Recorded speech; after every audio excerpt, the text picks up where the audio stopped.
I arrived at the rainforest just as the sun dipped behind a wall of thick, misty trees, my camera bag heavy against my shoulder.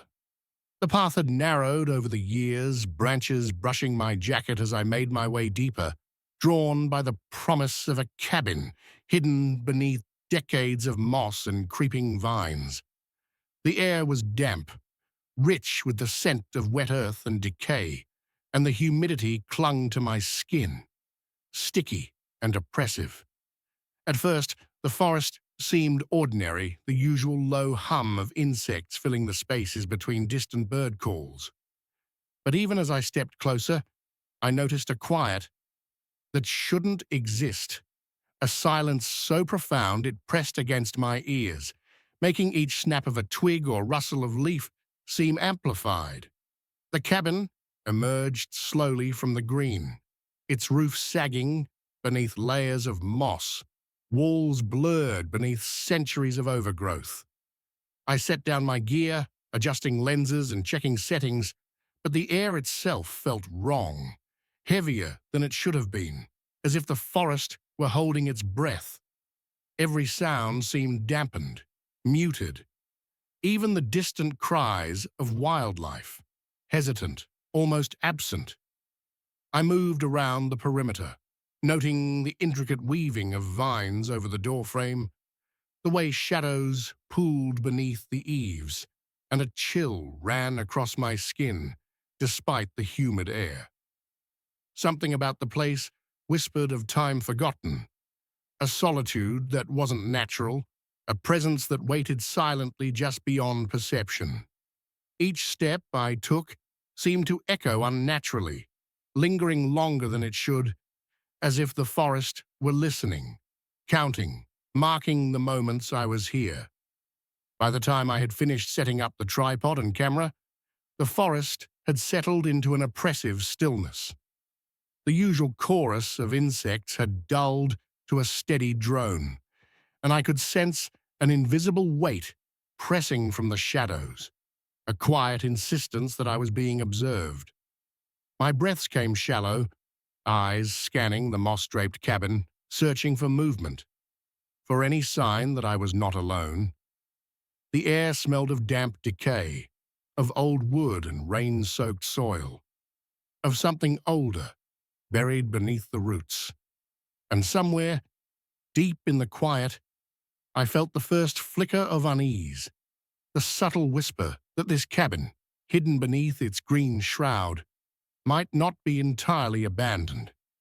I spent the next morning circling the cabin, camera in hand, trying to document the intricate patterns of moss and vine that had claimed its walls. But something felt off. A lantern I had left, leaning near the door, now rested closer to a small window, its glass catching the faint light in a way it hadn't before.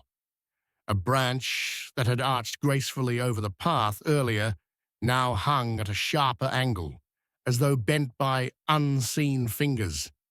Shadows flitted at the edges of my vision, stretching and twisting, always disappearing the moment I turned to look directly. With every step deeper into the clearing, the air seemed heavier, the quiet more absolute. An gnawing sensation settled in my chest, the feeling of being observed by something that didn't belong to this world.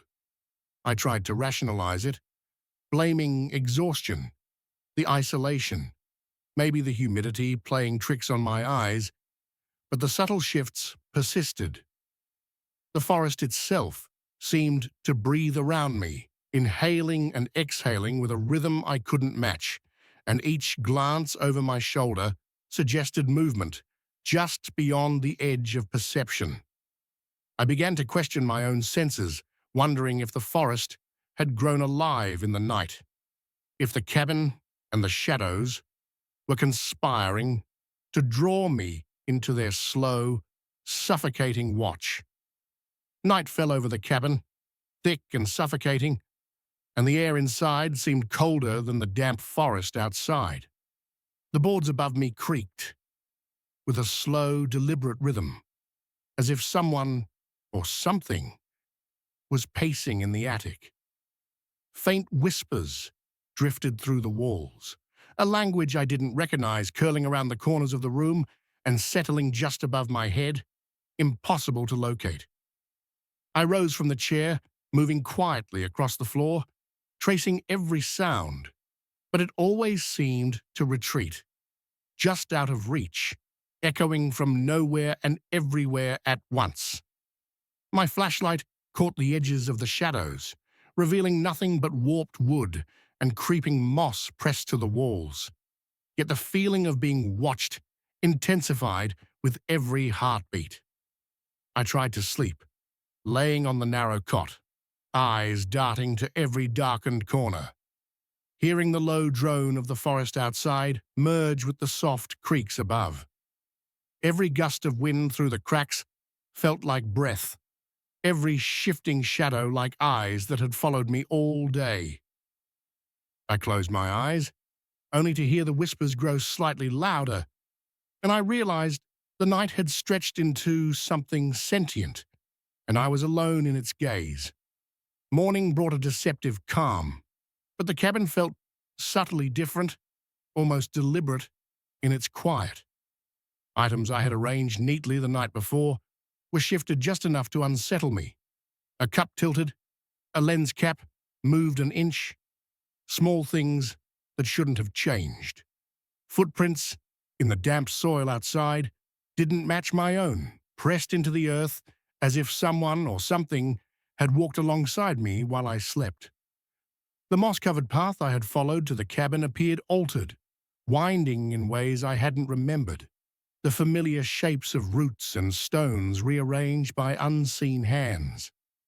Each step I took back into the forest felt heavier, the foliage denser, the shadows thicker, the silence pressing closer, as though the forest itself had leaned in to watch.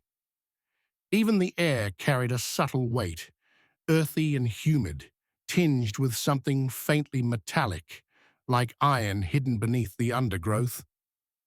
I paused constantly, glancing over my shoulder, hearing the faint rustle of leaves without a breeze, feeling the distance between myself and the world I thought I knew expand with every footfall.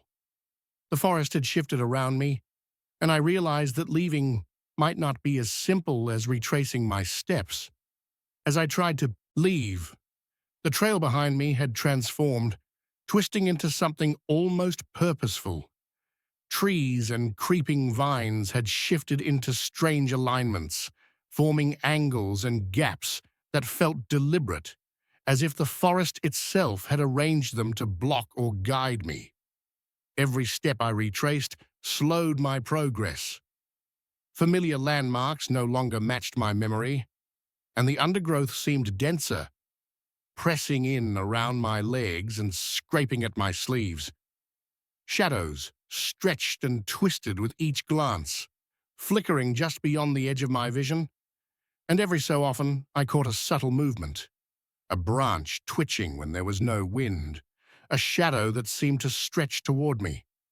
The sounds of the jungle, once distant and comforting, now felt amplified, the low drone of insects punctuated by occasional snaps and creaks that echoed too close, too deliberate.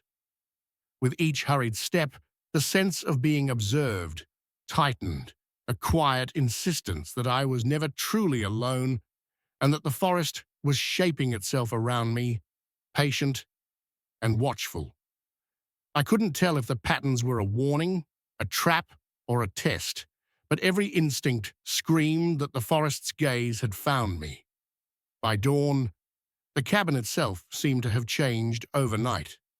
Its moss-covered walls deepening in shadow, doors and window frames warped ever so slightly, as if breathing with the damp morning air. Inside, objects I had carefully arranged were subtly altered. The camera bag shifted, a tripod leg tilted, notebooks stacked differently, as if the house had absorbed the night and reformed it in small, deliberate ways. The scent of damp earth clung more heavily, mingling with something sharper, metallic, almost like iron. The floorboards groaned under my weight, each creak sounding unnatural, prolonged, as though the cabin were exhaling beneath me. Sunlight did little to dispel the feeling of watching eyes. The corners of the rooms remained stubbornly dark, the shadows seeming to pulse faintly when I wasn't looking directly. Every instinct screamed to leave, yet I lingered too long, drawn to the windows and the impossibly still forest beyond, until finally a surge of fear pushed me into motion. I ran from the cabin, leaving gear behind, my boots sinking into the damp soil, the oppressive silence of the rainforest pressing close behind me, as though the house had extended its grasp and was unwilling to let me go. Later, when I reviewed the photographs taken in the early morning light, a chill settled in my chest. Figures appeared in the cabin windows, pale, blurred silhouettes that I never noticed in person. They were impossible to define, neither fully human nor simply shadow, their shapes bending slightly at the edges like smoke caught behind the glass. Some seemed to linger, pressed close to the pane, while others appeared farther back, as if shifting deeper into the cabin with each frame. I studied every image, every detail, and felt the weight of the unanswered question pressing in. Had I truly been alone all along, or had the cabin, and the forest surrounding it, been quietly observing, waiting for me to leave before revealing themselves? The forest's silence outside seemed to hum with an unseen presence, and the photographs left a lingering unease, a sense that something remained just beyond the edge of understanding. I couldn't shake the feeling that the cabin had always been alive and that it had only allowed me to glimpse its watchers long enough to realize I was not alone. The scent of pines and smoke.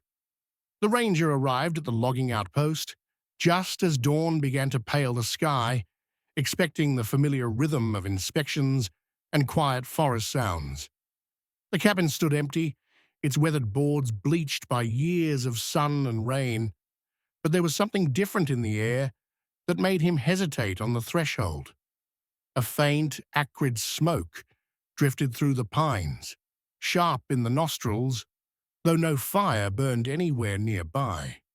It carried the weight of something deliberate, a presence pressing down through the needles and moss, settling into his lungs. Each breath tasted metallic and heavy, like the forest itself had grown dense with memory, and even the usual rustle of birdsong and wind through the branches seemed swallowed, muted, as if the woods were holding themselves in anticipation. He stepped across the leaf-strewn path, boots crunching softly against the decomposing undergrowth, and noticed the stillness was not just absence but a presence, a quiet that pressed against the skin, listening, waiting. His eyes moved over the familiar outlines of trees, over the stacked logs and scattered equipment, but something in the space between the trunks felt alive, subtle movements at the edges of vision that disappeared when he tried to focus. A branch trembled, a shadow shifted, and for a moment he felt the way the air curved around him, guiding, marking, measuring. He walked the perimeter of the outpost, cataloguing the usual hazards, but each step echoed oddly, unnaturally, as if the soil and needles themselves refused to hold sound. The smoke curled through the pines like a ribbon, twisting and stretching in ways the wind could not account for, and he could swear it lingered just behind him, following his path. Even familiar smells, pine resin, damp earth, were sharpened into something acidic, tinged with the scent of warning. He paused, heart rate steady, but mind tensing, aware that the silence was not empty, that the forest was aware of him in a way that went beyond ordinary observation. In that moment, the ranger realized He was no longer merely inspecting an outpost. The trees, the smoke, the heavy, unmoving air, they were watching, cataloguing, and perhaps learning, as if the forest itself had remembered him before he had even arrived. By morning, the forest seemed even quieter, though the sky had brightened and the wind stirred faintly through the higher branches. Around the cabin, the ranger noticed footprints, long, wide, and shallow, etched into the soft soil in a rough circle, surrounding the outpost like a boundary or a warning. They didn't sink, didn't press into the ground the way a normal boot or paw might, and yet they were undeniably there, distinct against the damp earth. He bent closer, tracing the shallow impressions with gloved fingers. But the soil offered no resistance, as if it refused to hold anything heavier than a shadow. The shapes were deliberate, almost geometrical, looping in arcs that suggested awareness, and the pattern repeated around the cabin, unnerving in its precision. He followed the trails outward, checking the surrounding paths and the edge of the tree line, expecting some clue, a human visitor, an animal, but found nothing. No broken twigs, no crushed needles, no scent. It was as though the forest had conjured the footprints from air itself, placing them carefully in his path. With every step, the ranger felt the quiet pressing closer, a subtle tightening in the chest and throat, a slow insistence that he was not alone.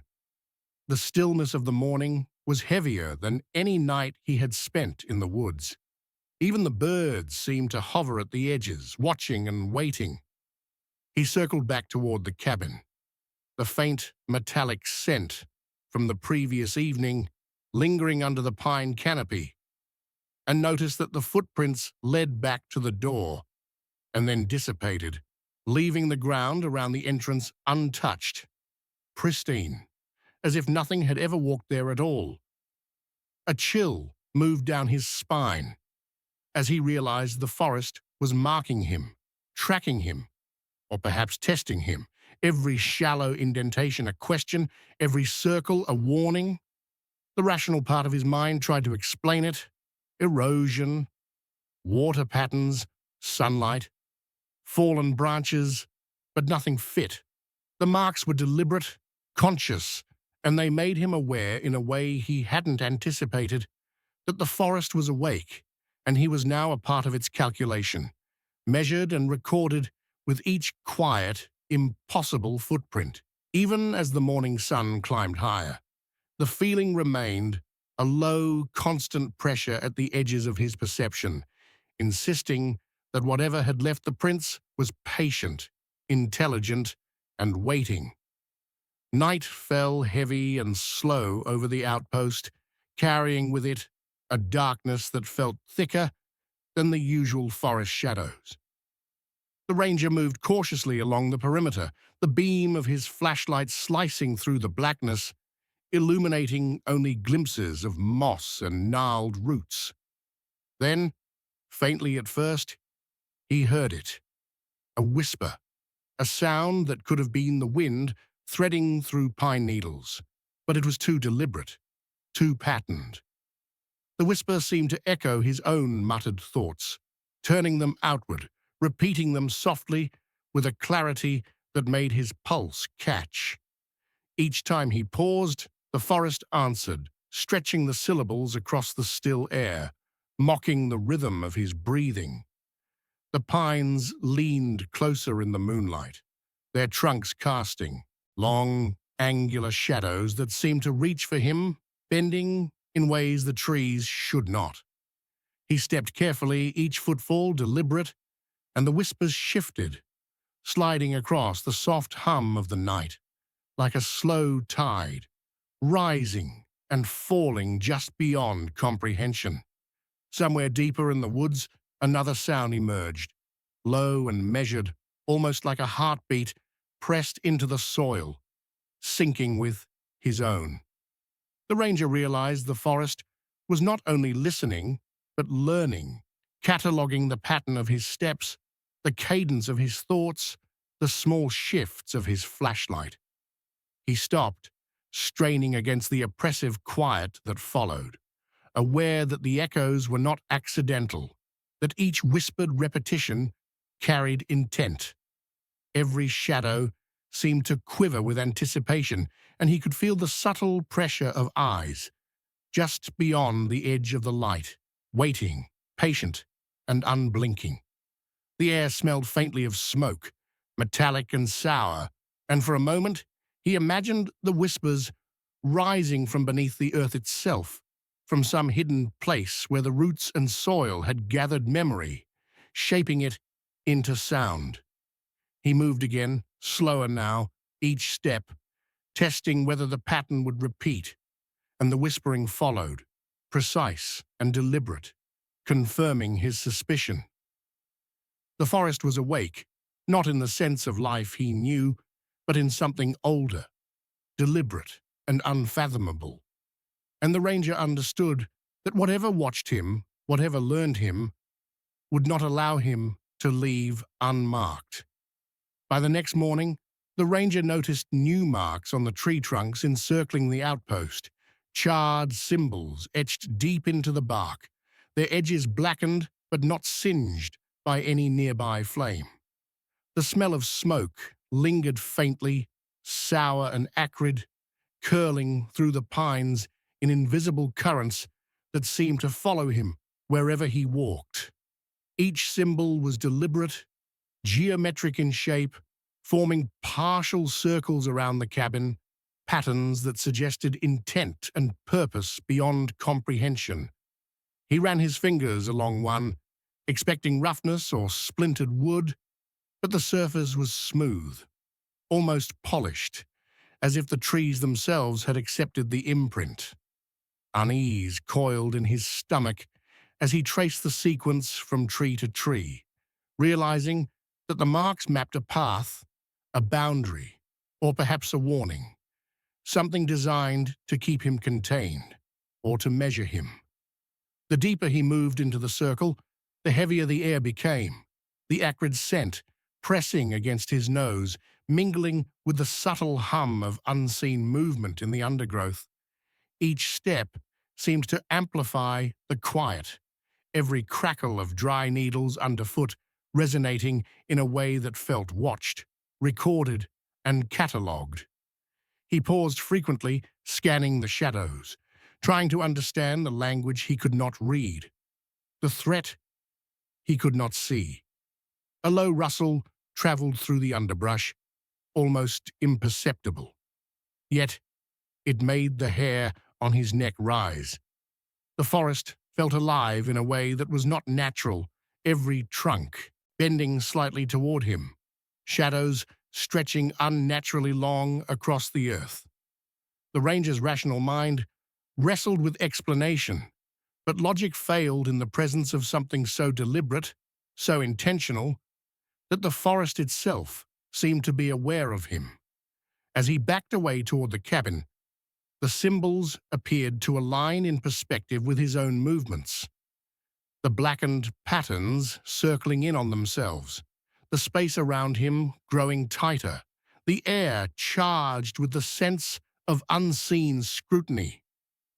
Even standing at the edge of the clearing, the ranger felt a silent presence pressing from all directions, a patient intelligence recording his position, his hesitation, and the path he would take next.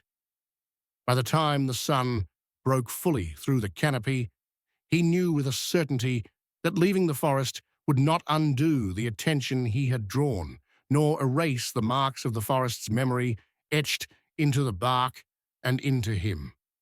Late one night, long after the forest had fallen into a still, suffocating darkness, he noticed movement at the edge of the clearing.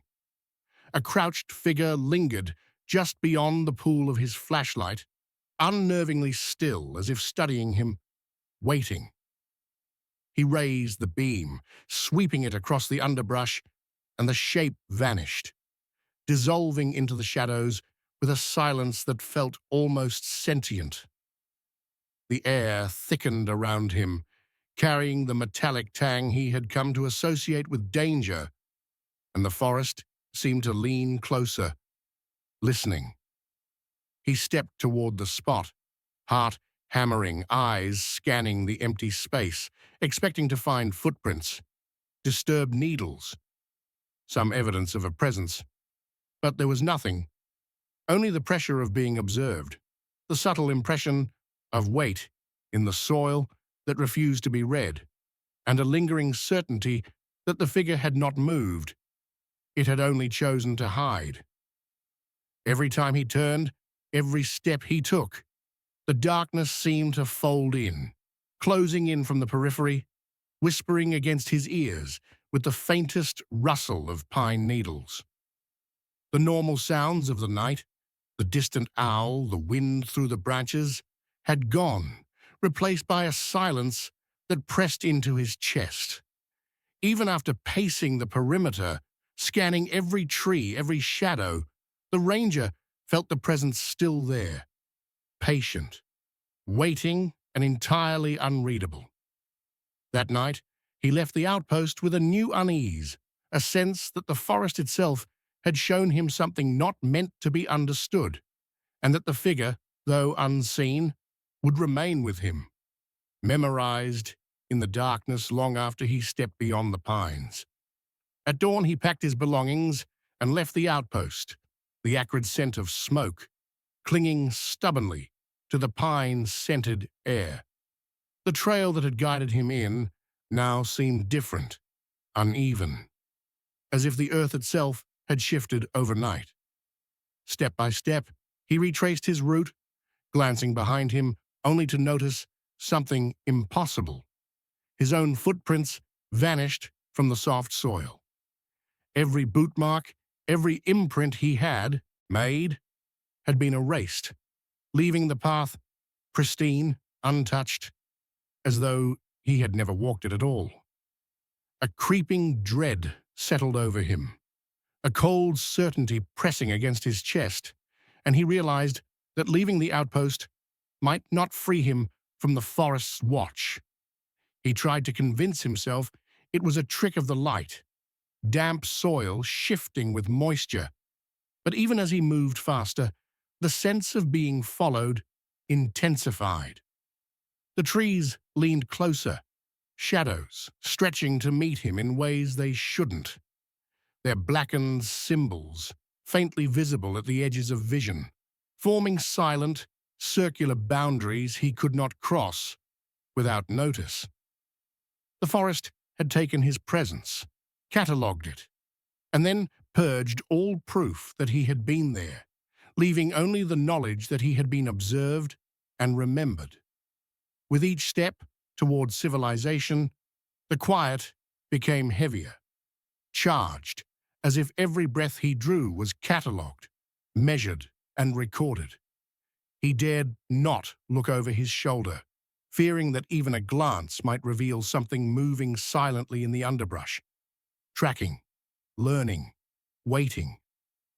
By the time he emerged onto the main road, the pines stood still and normal once more, the scent of smoke lingering faintly, a reminder that the forest's attention did not end with his departure. Leaving had not broken its hold. Some part of it, some consciousness older than memory, followed him still, waiting for the next moment to be acknowledged. From a distance, the outpost appeared empty, silent, no trace of the strange events that had unfolded within the pines. The acrid scent of smoke still lingered faintly, drifting through the air like a warning, stubborn and persistent. Footprints, whispers, and the blackened symbols had faded from sight, leaving no proof that anything had occurred, yet the memory of them clung to him, vivid and unshakable.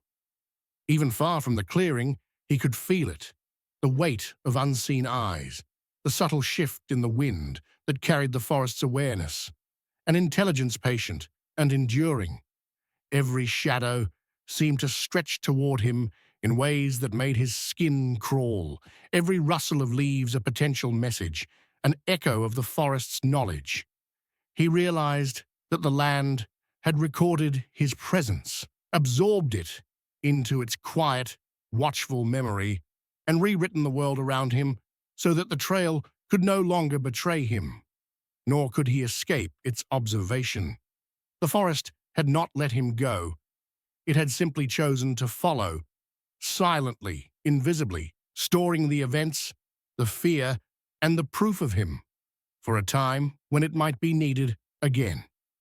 Even in the safety of open roads and sunlight, he sensed the forest's vigilance, and a slow, creeping certainty settled in his chest. He was still observed, still measured, and perhaps always would be, as the memory of the trees, the smoke, and the shadows lingered, imprinting themselves into the very edges of his perception. The ranger arrived at the logging outpost just as dawn began to pale the sky, expecting the familiar rhythm of inspections and quiet forest sounds. The cabin stood empty, its weathered boards bleached by years of sun and rain, but there was something different in the air that made him hesitate on the threshold. A faint, acrid smoke drifted through the pines, sharp in the nostrils, though no fire burned anywhere nearby. It carried the weight of something deliberate, a presence pressing down through the needles and moss, settling into his lungs. Each breath tasted metallic and heavy, like the forest itself had grown dense with memory. And even the usual rustle of birdsong and wind through the branches seemed swallowed, muted, as if the woods were holding themselves in anticipation. He stepped across the leaf-strewn path, boots crunching softly against the decomposing undergrowth, and noticed the stillness was not just absence, but a presence, a quiet that pressed against the skin. Listening, waiting. His eyes moved over the familiar outlines of trees, over the stacked logs and scattered equipment, but something in the space between the trunks felt alive. Subtle movements at the edges of vision that disappeared when he tried to focus. A branch trembled, a shadow shifted, and for a moment he felt the way the air curved around him, guiding, marking, measuring. He walked the perimeter of the outpost, cataloguing the usual hazards, but each step echoed oddly, unnaturally, as if the soil and needles themselves refused to hold sound. The smoke curled through the pines like a ribbon, twisting and stretching in ways the wind could not account for, and he could swear it lingered just behind him, following his path. Even familiar smells, pine resin, damp earth, were sharpened into something acidic, tinged with the scent of warning. He paused, heart rate steady but mind tensing, aware that the silence was not empty, that the forest was aware of him in a way that went beyond ordinary observation. In that moment, the ranger realized he was no longer merely inspecting an outpost. The trees, the smoke, the heavy, unmoving air. They were watching, cataloguing, and perhaps learning, as if the forest itself had remembered him before he had even arrived. By morning, the forest seemed even quieter, though the sky had brightened and the wind stirred faintly through the higher branches. Around the cabin, the ranger noticed footprints, long, wide, and shallow, etched into the soft soil in a rough circle, surrounding the outpost like a boundary or a warning. They didn't sink, didn't press into the ground the way a normal boot or paw might, and yet they were undeniably there, distinct against the damp earth. He bent closer, tracing the shallow impressions with gloved fingers, but the soil offered no resistance, as if it refused to hold anything heavier than a shadow.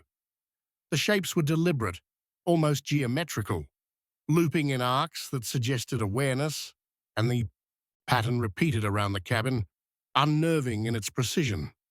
He followed the trails outward, checking the surrounding paths and the edge of the tree line, expecting some clue, a human visitor, an animal, but found nothing. No broken twigs, no crushed needles, no scent. It was as though the forest had conjured the footprints from air itself, placing them carefully in his path. With every step, the ranger felt the quiet pressing closer, a subtle tightening in the chest and throat, a slow insistence that he was not alone.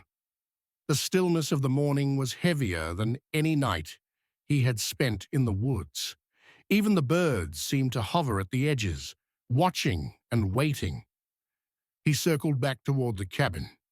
The faint metallic scent from the previous evening lingering under the pine canopy, and noticed that the footprints led back to the door and then dissipated, leaving the ground around the entrance untouched, pristine, as if nothing had ever walked there at all.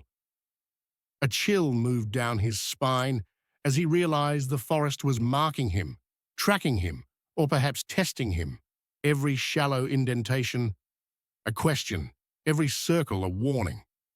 The rational part of his mind tried to explain it. Erosion, water patterns, sunlight, fallen branches. But nothing fit. The marks were deliberate, conscious, and they made him aware in a way he hadn't anticipated. That the forest was awake, and he was now a part of its calculation, measured and recorded with each quiet, impossible footprint. Even as the morning sun climbed higher, the feeling remained, a low, constant pressure at the edges of his perception, insisting that whatever had left the prints was patient, intelligent, and waiting. Night fell heavy and slow over the outpost, carrying with it a darkness that felt thicker than the usual forest shadows. The ranger moved cautiously along the perimeter, the beam of his flashlight slicing through the blackness, illuminating only glimpses of moss and gnarled roots.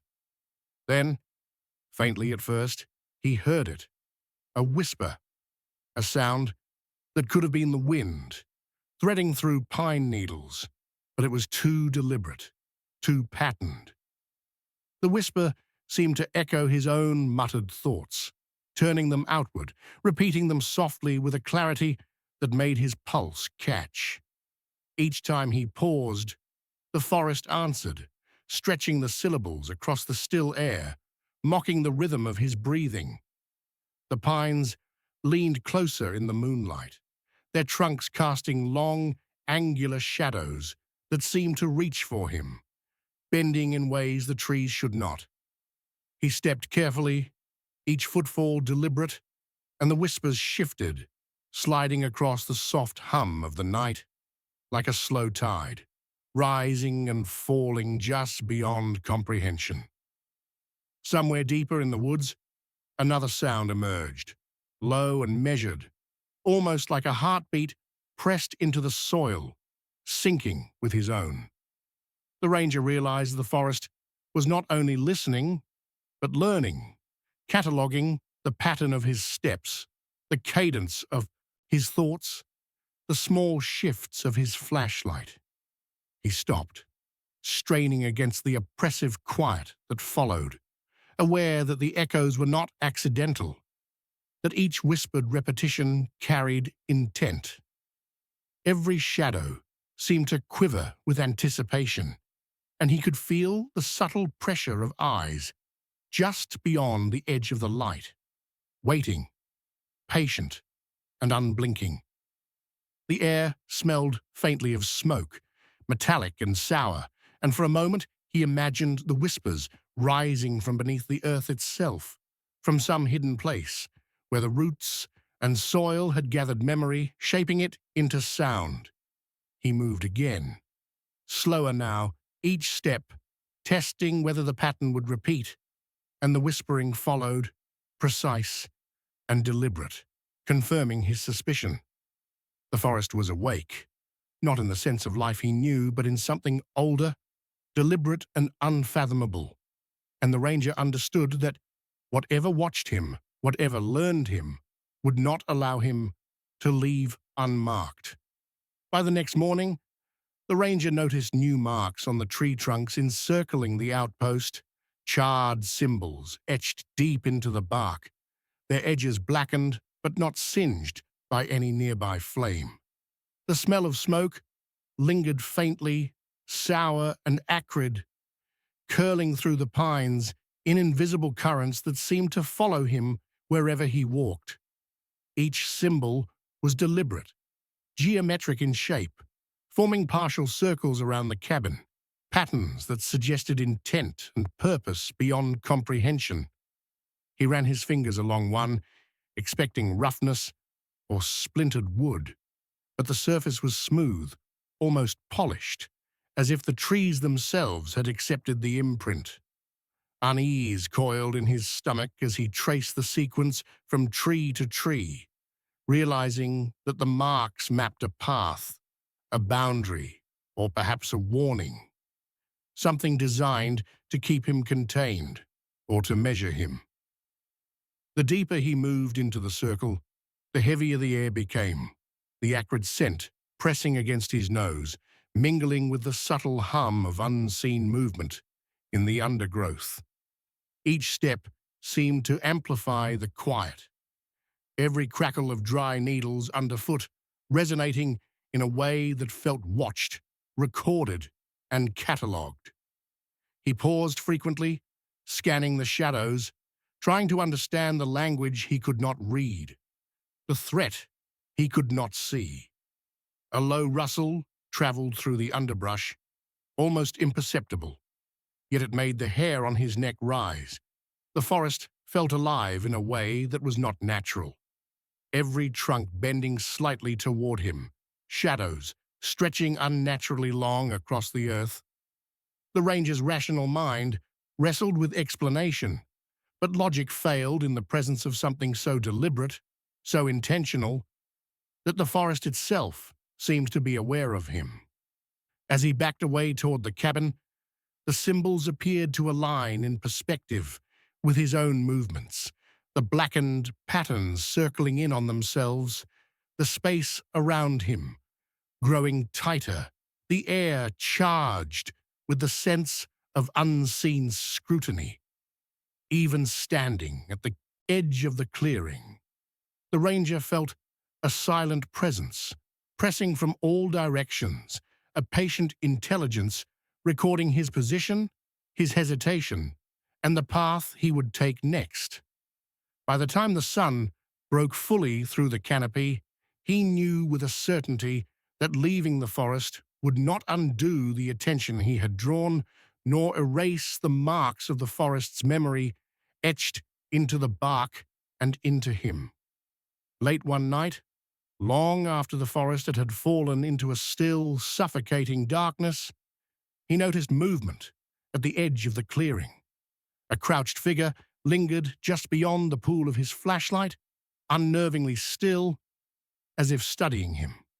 Waiting, he raised the beam, sweeping it across the underbrush, and the shape vanished, dissolving into the shadows with a silence that felt almost sentient.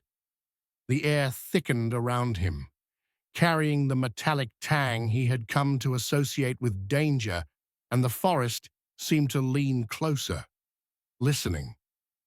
He stepped toward the spot, heart hammering, eyes scanning the empty space, expecting to find footprints, disturbed needles, some evidence of a presence. But there was nothing. Only the pressure of being observed, the subtle impression of weight in the soil that refused to be read, and a lingering certainty that the figure had not moved, it had only chosen to hide.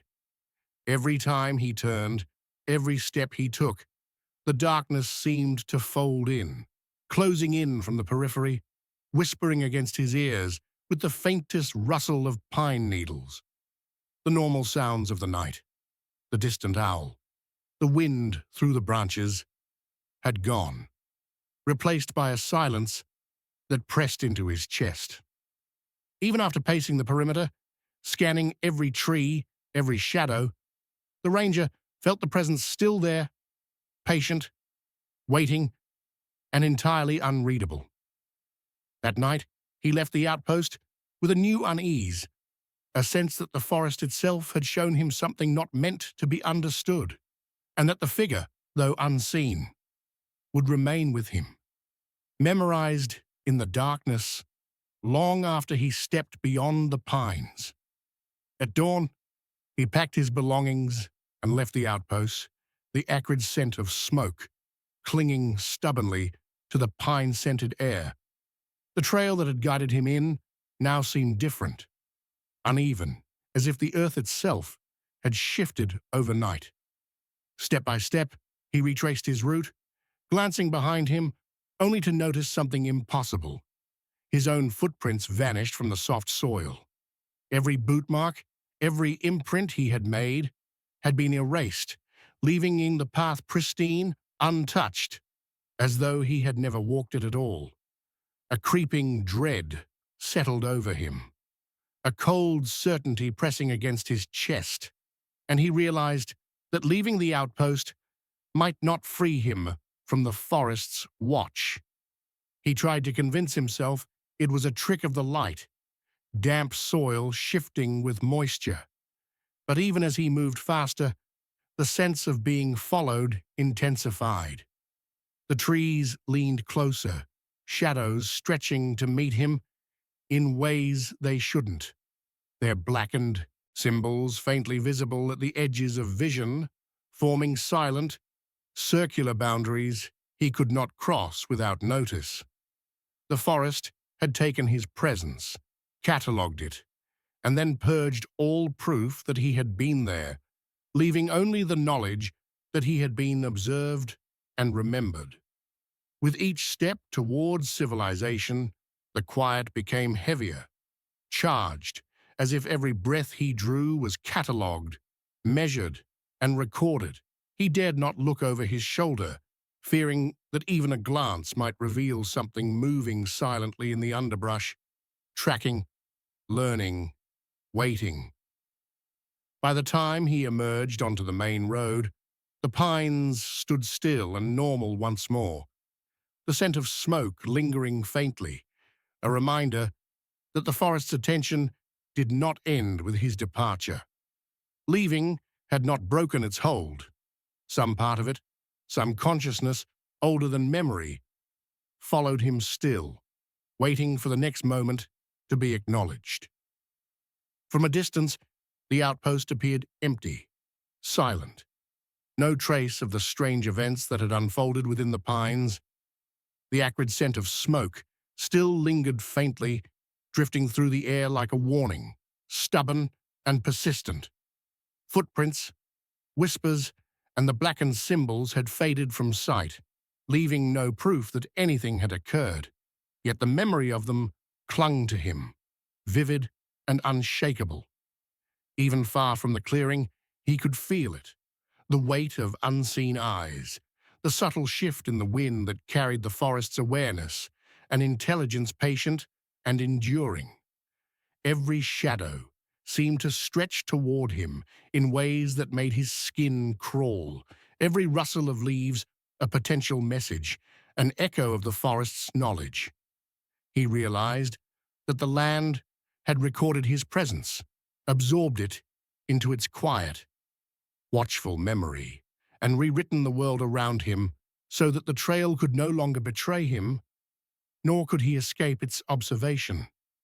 The forest had not let him go. It had simply chosen to follow silently, invisibly, storing the events, the fear, and the proof of him for a time when it might be needed again. Even in the safety of open roads and sunlight, he sensed the forest's vigilance, and a slow, creeping certainty settled in his chest. He was still observed, still measured, and perhaps always would be, as the memory of the trees, the smoke, and the shadows lingered, imprinting themselves into the very edges of his perception. He stepped onto the rarely traveled rainforest trail just as the morning sun struggled through the thick canopy above, leaves dripping with overnight rain. The air was heavy, damp, and alive with the quiet hiss of water sliding down mossy rocks. At first, it felt ordinary, the kind of solitude a hiker seeks, but the mist curling along the river gorge seemed to reach farther than it should, muting the distant calls of birds and swallowing the sound of his own footsteps. Each step grew softer, then vanished entirely, leaving only an unnatural quiet. By mid-morning, the fog thickened into a grey wall, edging in from every side, erasing the boundaries of the trail and isolating him from everything familiar. He paused as the fog deepened, thick tendrils curling around tree trunks and rocks, muffling the sound of rushing water below. Then he heard it, his own words, faint and distorted, drifting back through the mist. At first, it was playful, almost like a trick of the wind, repeating syllables slower, stretching vowels unnaturally. He stopped, listening, scanning the fog for any movement, but the world remained empty, grey, silent. The echoes shifted, gaining urgency, twisting his sentences into questions he hadn't spoken aloud, mocking his presence. Anxiety rose like the mist itself, compressing space until he could barely tell where the trail ended and the fog began.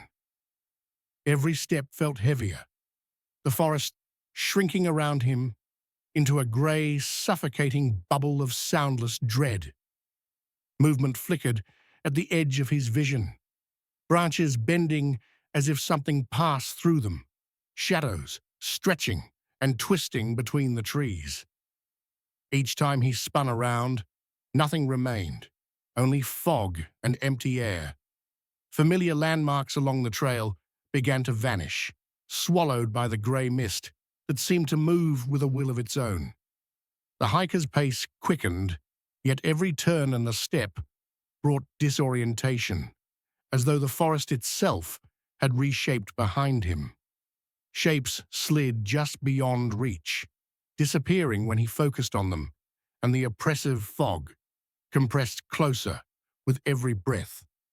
An unease settled into his bones, a creeping certainty that he was no longer merely walking through a trail, but being circled, studied, and hunted by something unseen.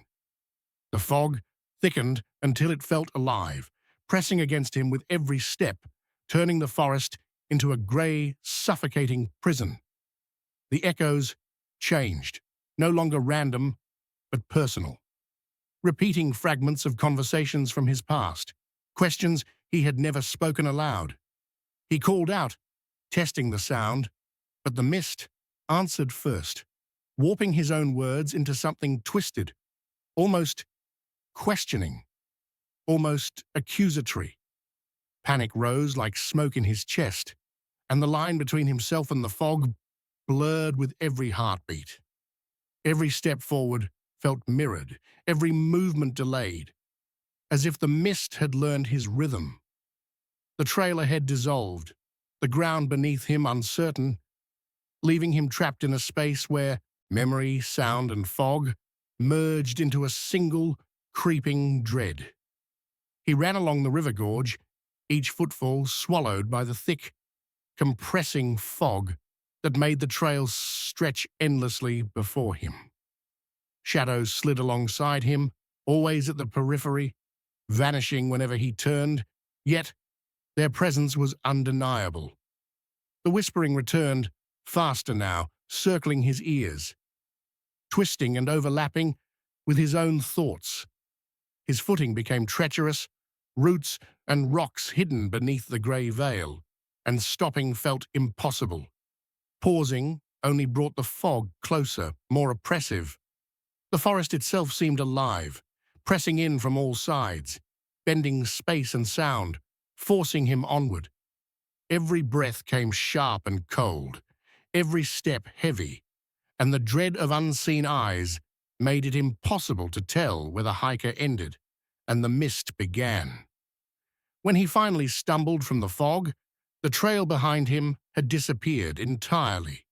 No footprints, no bent branches, no evidence that he had ever walked there. The gorge and the surrounding forest looked untouched, pristine, as if the world had never known he existed. The mist hung silently in the distance, a grey wall dissolving into the canopy, leaving only the lingering echo of whispers and shadows. His chest heaved, heart pounding, but relief was nowhere to be found. Something in the forest had followed him, or perhaps waited, patient and unseen. He knew with a creeping certainty that the memory of pursuit would cling to him far longer than the morning sun, and that the fog had not released him, only allowed him to leave.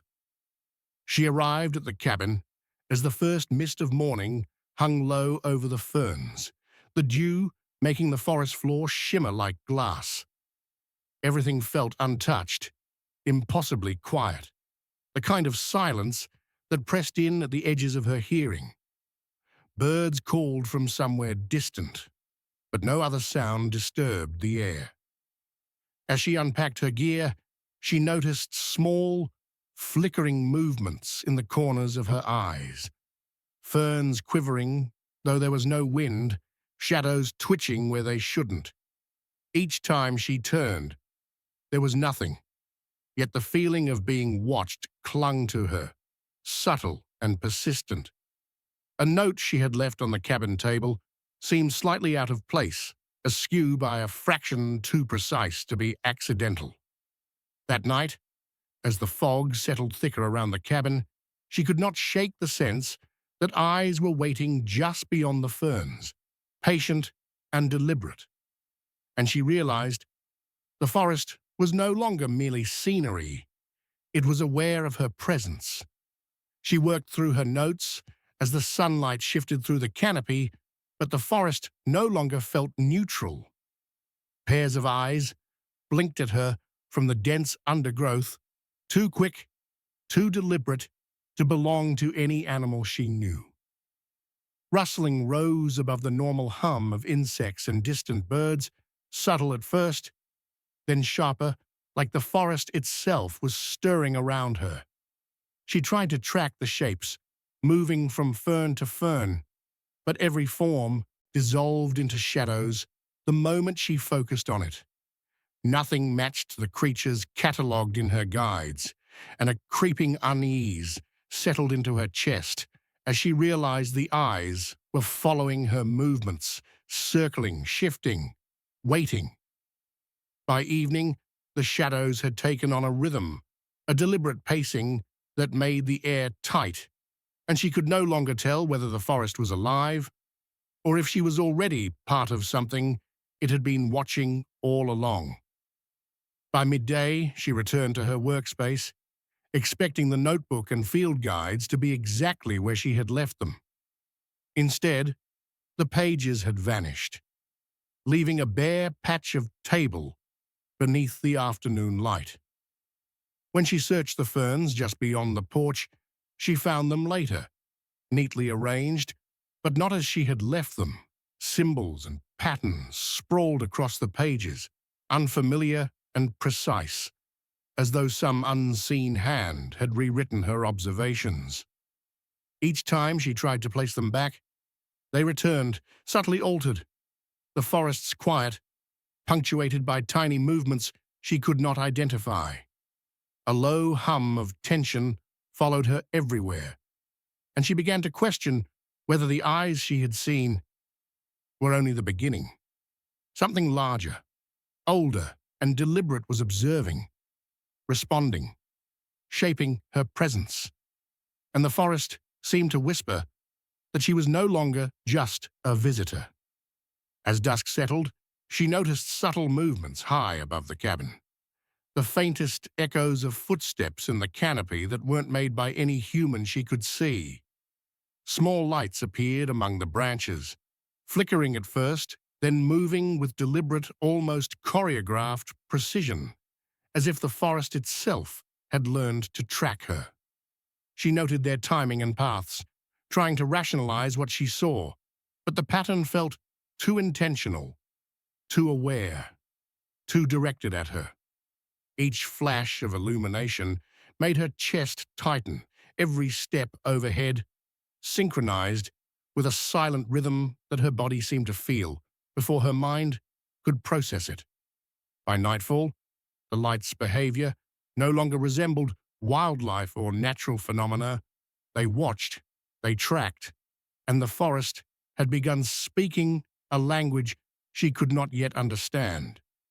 She set up cameras and markers around the cabin, trying to document the strange phenomena, but the forest seemed to resist her every effort. Notes she placed outside disappeared, only to return subtly altered.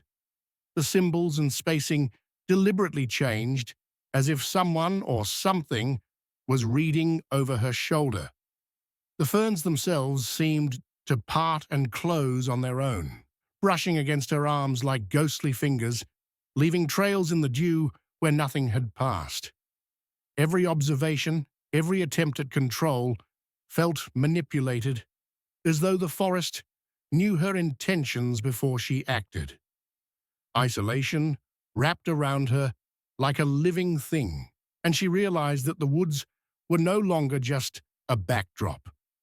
They were a presence that breathed, watched, and responded to her very movements. The sounds coalesced into a rhythm that mimicked human pacing, slow at first, then deliberate, circling the cabin as if measuring her movements. Lights shifted through the trees, moving closer, tracing paths that mirrored her steps, anticipating where she would go. Every attempt to retreat or hide failed. Paths that had seemed clear suddenly twisted, ferns closing to block escape, guiding her back into the center of their design.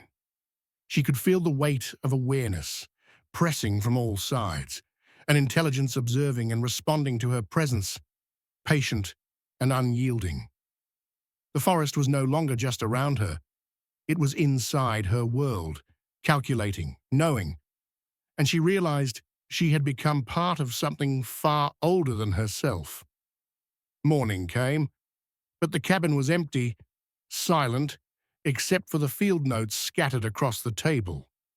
The pages were filled with symbols she could not decipher, patterns deliberate and precise, hinting at an intelligence beyond comprehension.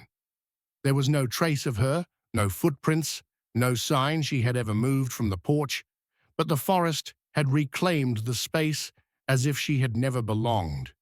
The eyes, the lights, the shifting ferns remained, persistent and watchful.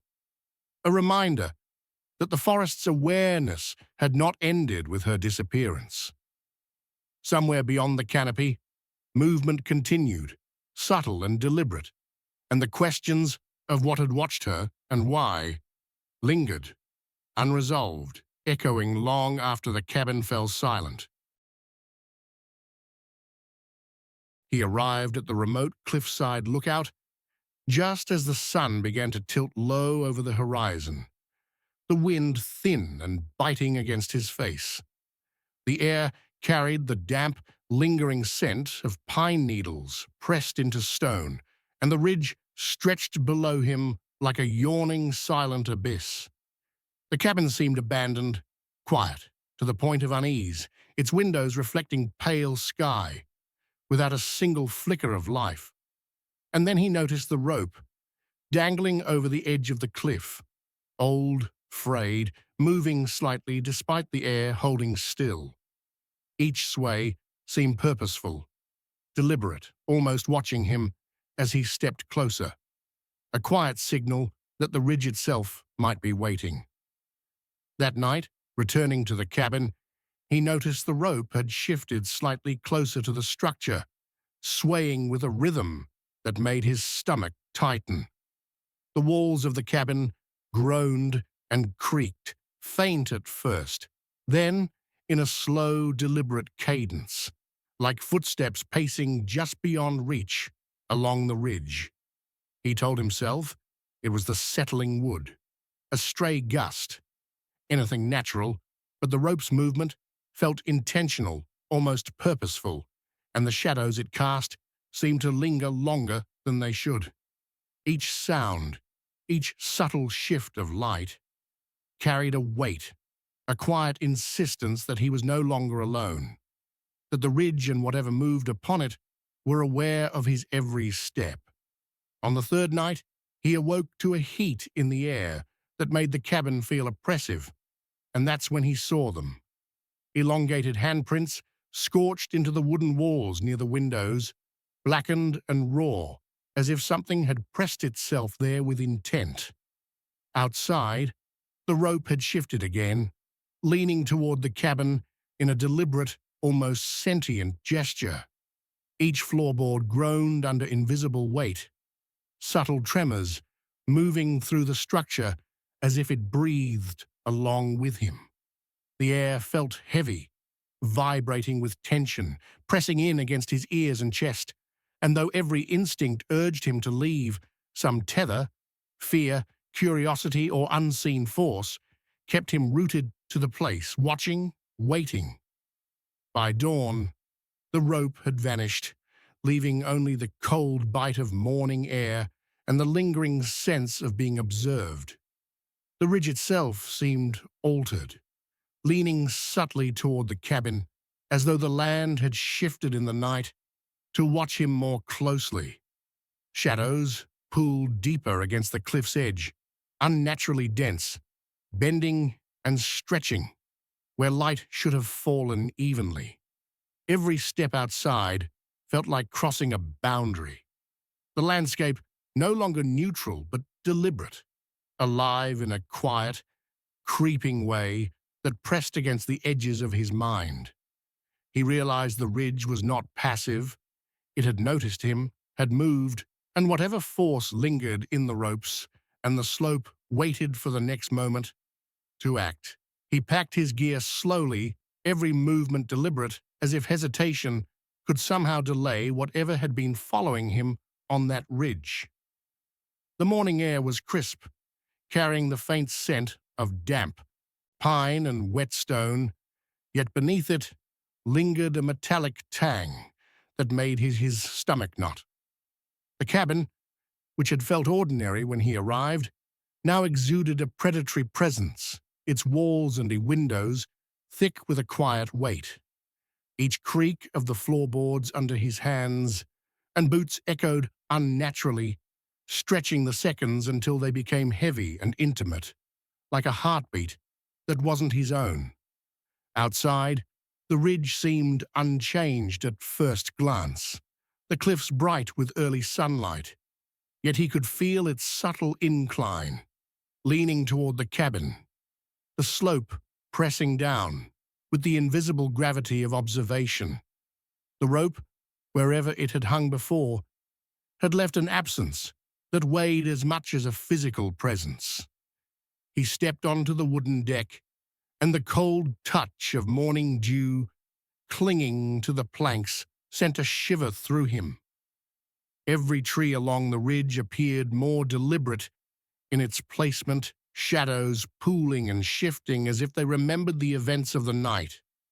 The cliff's edge seemed closer than it had before, the drop more abrupt, and for a moment he swore he saw a flicker of movement just beyond the trees, a silhouette or shadow, too fluid to identify, yet unmistakably aware of him. He paused, trying to ground himself in logic, to convince himself that fear had made him imagine the unnatural lean of the land and the whispered presence in the walls. But the vibrations in the air, the subtle hum of something pressing against perception, refused explanation. He hoisted his backpack, each strap scraping against the cabin's polished wood, and the sound carried unnaturally far, bouncing off the ridge in a rhythm that mirrored his pulse. The valley below stretched endlessly, serene and unbroken, betraying no hint of what had occurred. Yet the quiet was heavy, oppressive, as if the entire expanse was listening, waiting for him to take the next step. The road leading away seemed ordinary, but the memory of the rope, of the scorched handprints, of the subtle shifts of earth and shadow, made it impossible to trust. Even in leaving, he felt tethered, as though a part of him remained lodged in that predatory space, observed and measured.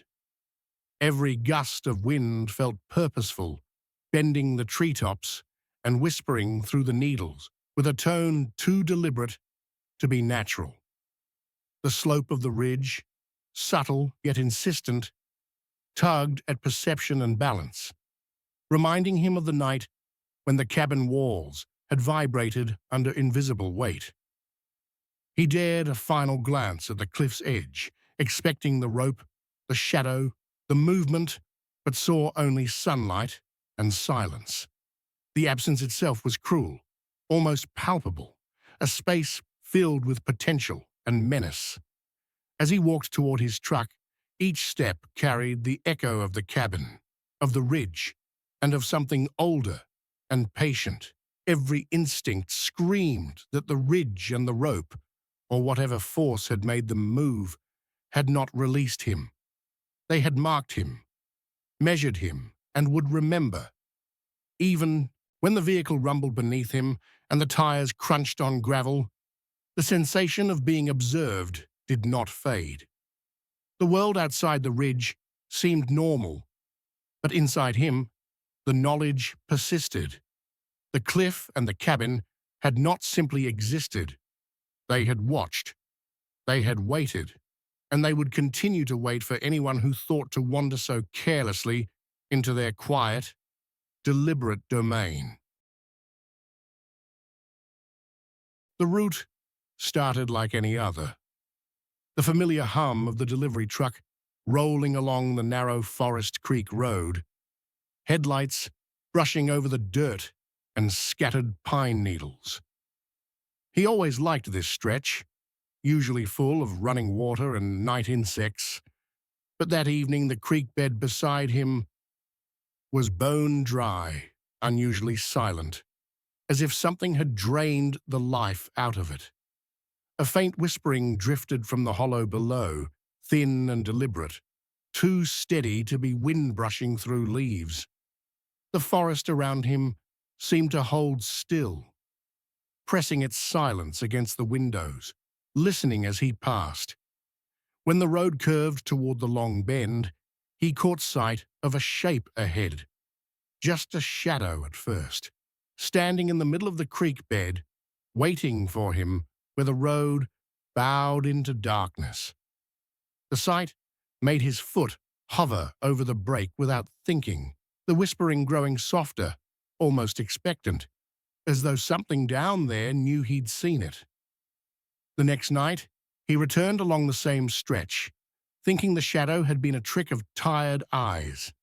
The creek bed was darker than before, the trees pressing closer, and there, crouched low among the stones, was a figure facing away from the road. He honked reflexively, and the figure snapped upright with a speed that made the blood in his veins chill. The motion was too fast, too precise, as if it defied human limits. The air seemed colder, heavier, carrying a stillness that pressed against his chest with each shallow breath. Driving past, his eyes flicked to the roadside, catching glimpses of the figure lingering just beyond the reach of the headlights, impossible to shake from the corners of his vision.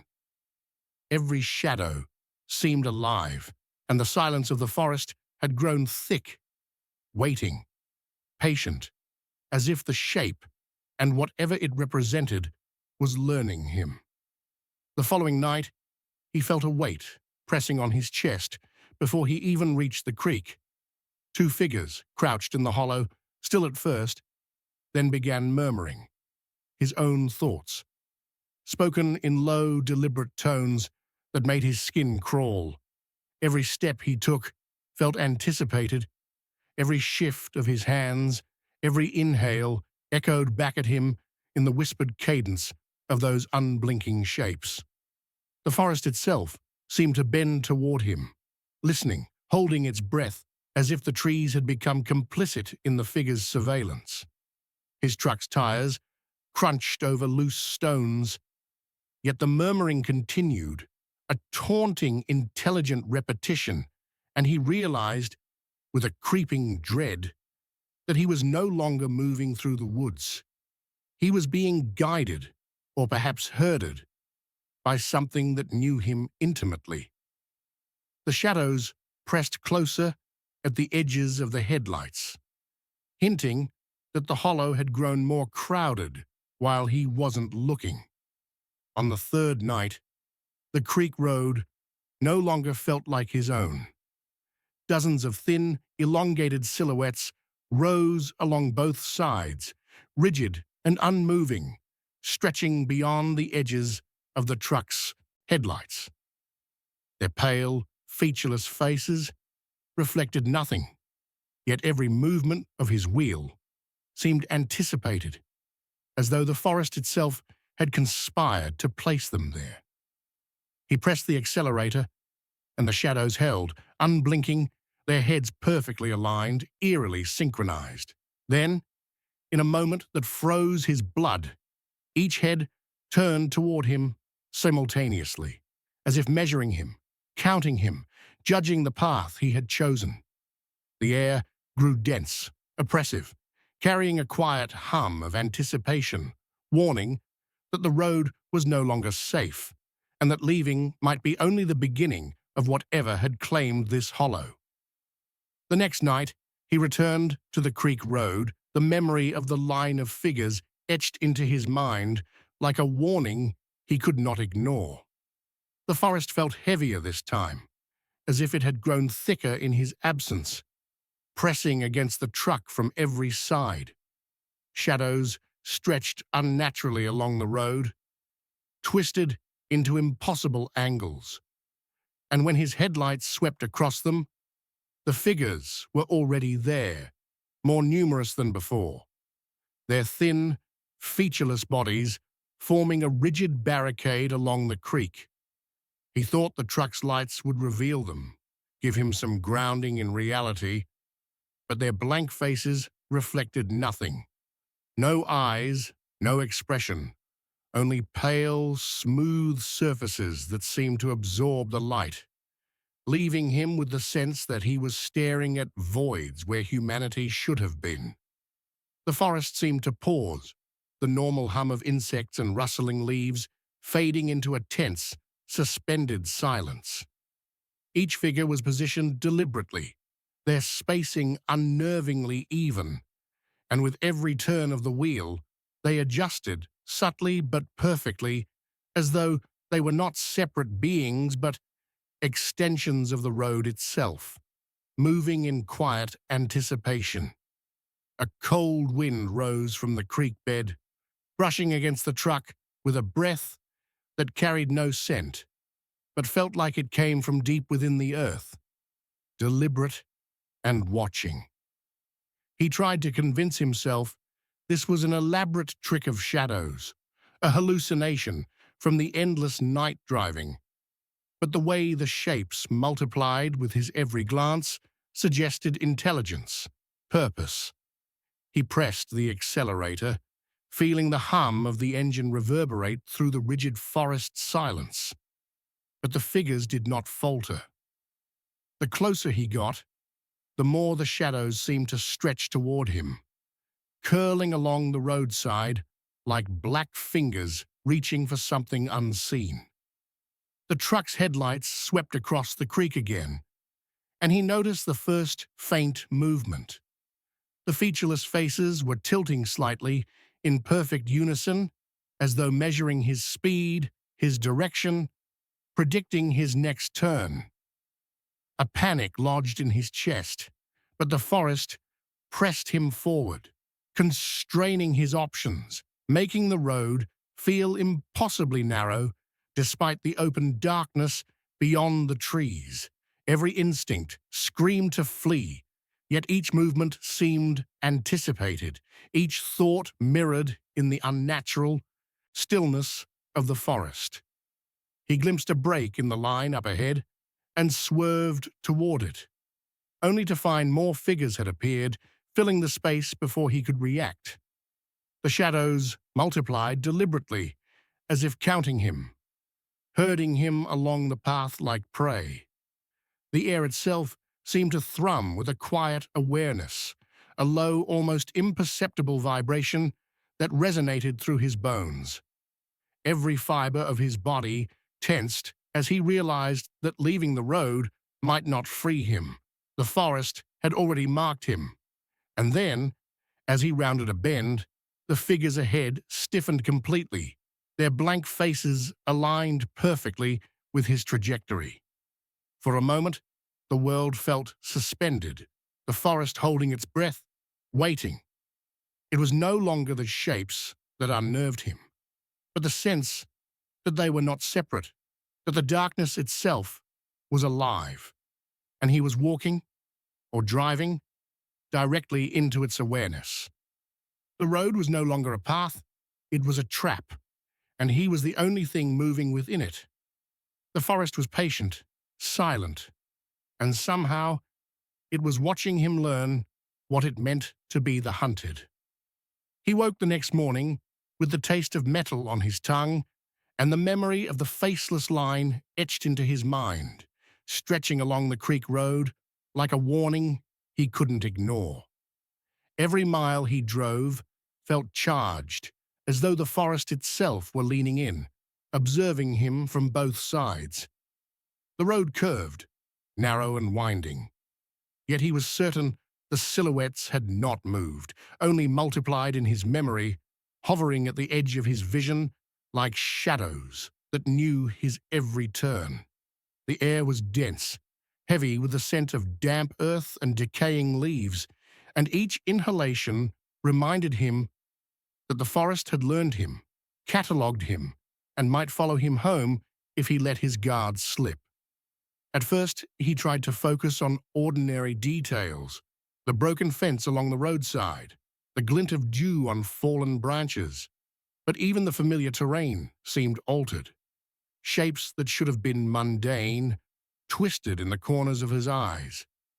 Trees leaned toward him, bending slightly as though inspecting him as he passed.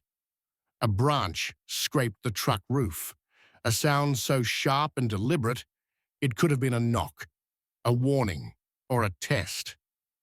He glanced into the rearview mirror, expecting emptiness, but for a moment he swore he saw a thin silhouette step into the reflected light, featureless and waiting. Then it was gone, leaving him questioning whether it had ever existed at all. The road stretched endlessly, yet each bend felt predictable, measured, as if the path had been constructed specifically to keep him inside the forest's gaze. He accelerated, gripping the steering wheel, until his knuckles whitened, but the oppressive quiet followed him. Even the wind seemed absent, leaving the hum of the truck engine as the only sound, yet it carried an unnatural resonance, vibrating in rhythm with the pounding of his heart. Every shadow along the road shifted imperceptibly with his movement, each one suggesting awareness, each one implying that the forest itself could anticipate his next motion. Hours passed, or perhaps minutes. Time seemed irrelevant under the weight of that unseen intelligence. He attempted to reason that the figures were nothing more than tricks of exhaustion and darkness, but rationality slipped through his fingers with every turn. The road narrowed further, the tree line closing in like walls, and he felt the forest pulse, exhale, as if it were breathing him in.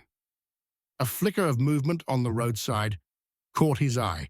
He swerved instinctively, and the shadow lingered longer than it should have, synchronized with his fear. By the time he neared his home, the relief he had hoped for was replaced by dread. The forest stretched behind him like a living thing, and in the corners of his vision he glimpsed the silhouettes once more, standing patiently, unmoving, faceless, and perfect, The sensation of being watched had not left him. If anything, it had deepened. Even miles from the creek road, every noise, every rustle of leaves seemed directed at him. The forest had learned his rhythm, his patterns, and he realized that leaving it physically might not mean escaping its awareness. Each shadow along the roadside, each bend in the road, reminded him that the forest had claimed him as its own. And in that final stretch, the road that had once seemed ordinary now felt like a corridor of inevitability. He drove on, heart hammering, aware that the faceless watchers, patient and silent, were not bound to the creek bed. They were embedded in the forest itself, waiting, patient, and very much aware of him. He pulled onto his property as night fell, exhausted but convinced that reaching home would finally break the cycle. The driveway stretched before him like any other, yet the familiar shapes of his yard felt wrong, skewed by an unsettling stillness. Shadows clung to the edges of the trees, unnaturally dense, and the air smelled of wet earth and cold metal, carrying a vibration that hummed beneath his skin. And then he saw them, lined up across the creek bed behind his house, identical to the formation on the road, rigid, elongated, and impossibly still. They faced away, their backs perfectly straight, their limbs frozen as if sculpted from wax, and his chest tightened with the realization that distance had not diminished them. Every instinct screamed to turn, to retreat, but the truck rolled forward as though guided by something outside himself. The headlights cut through the darkness, illuminating rows of pale, featureless faces.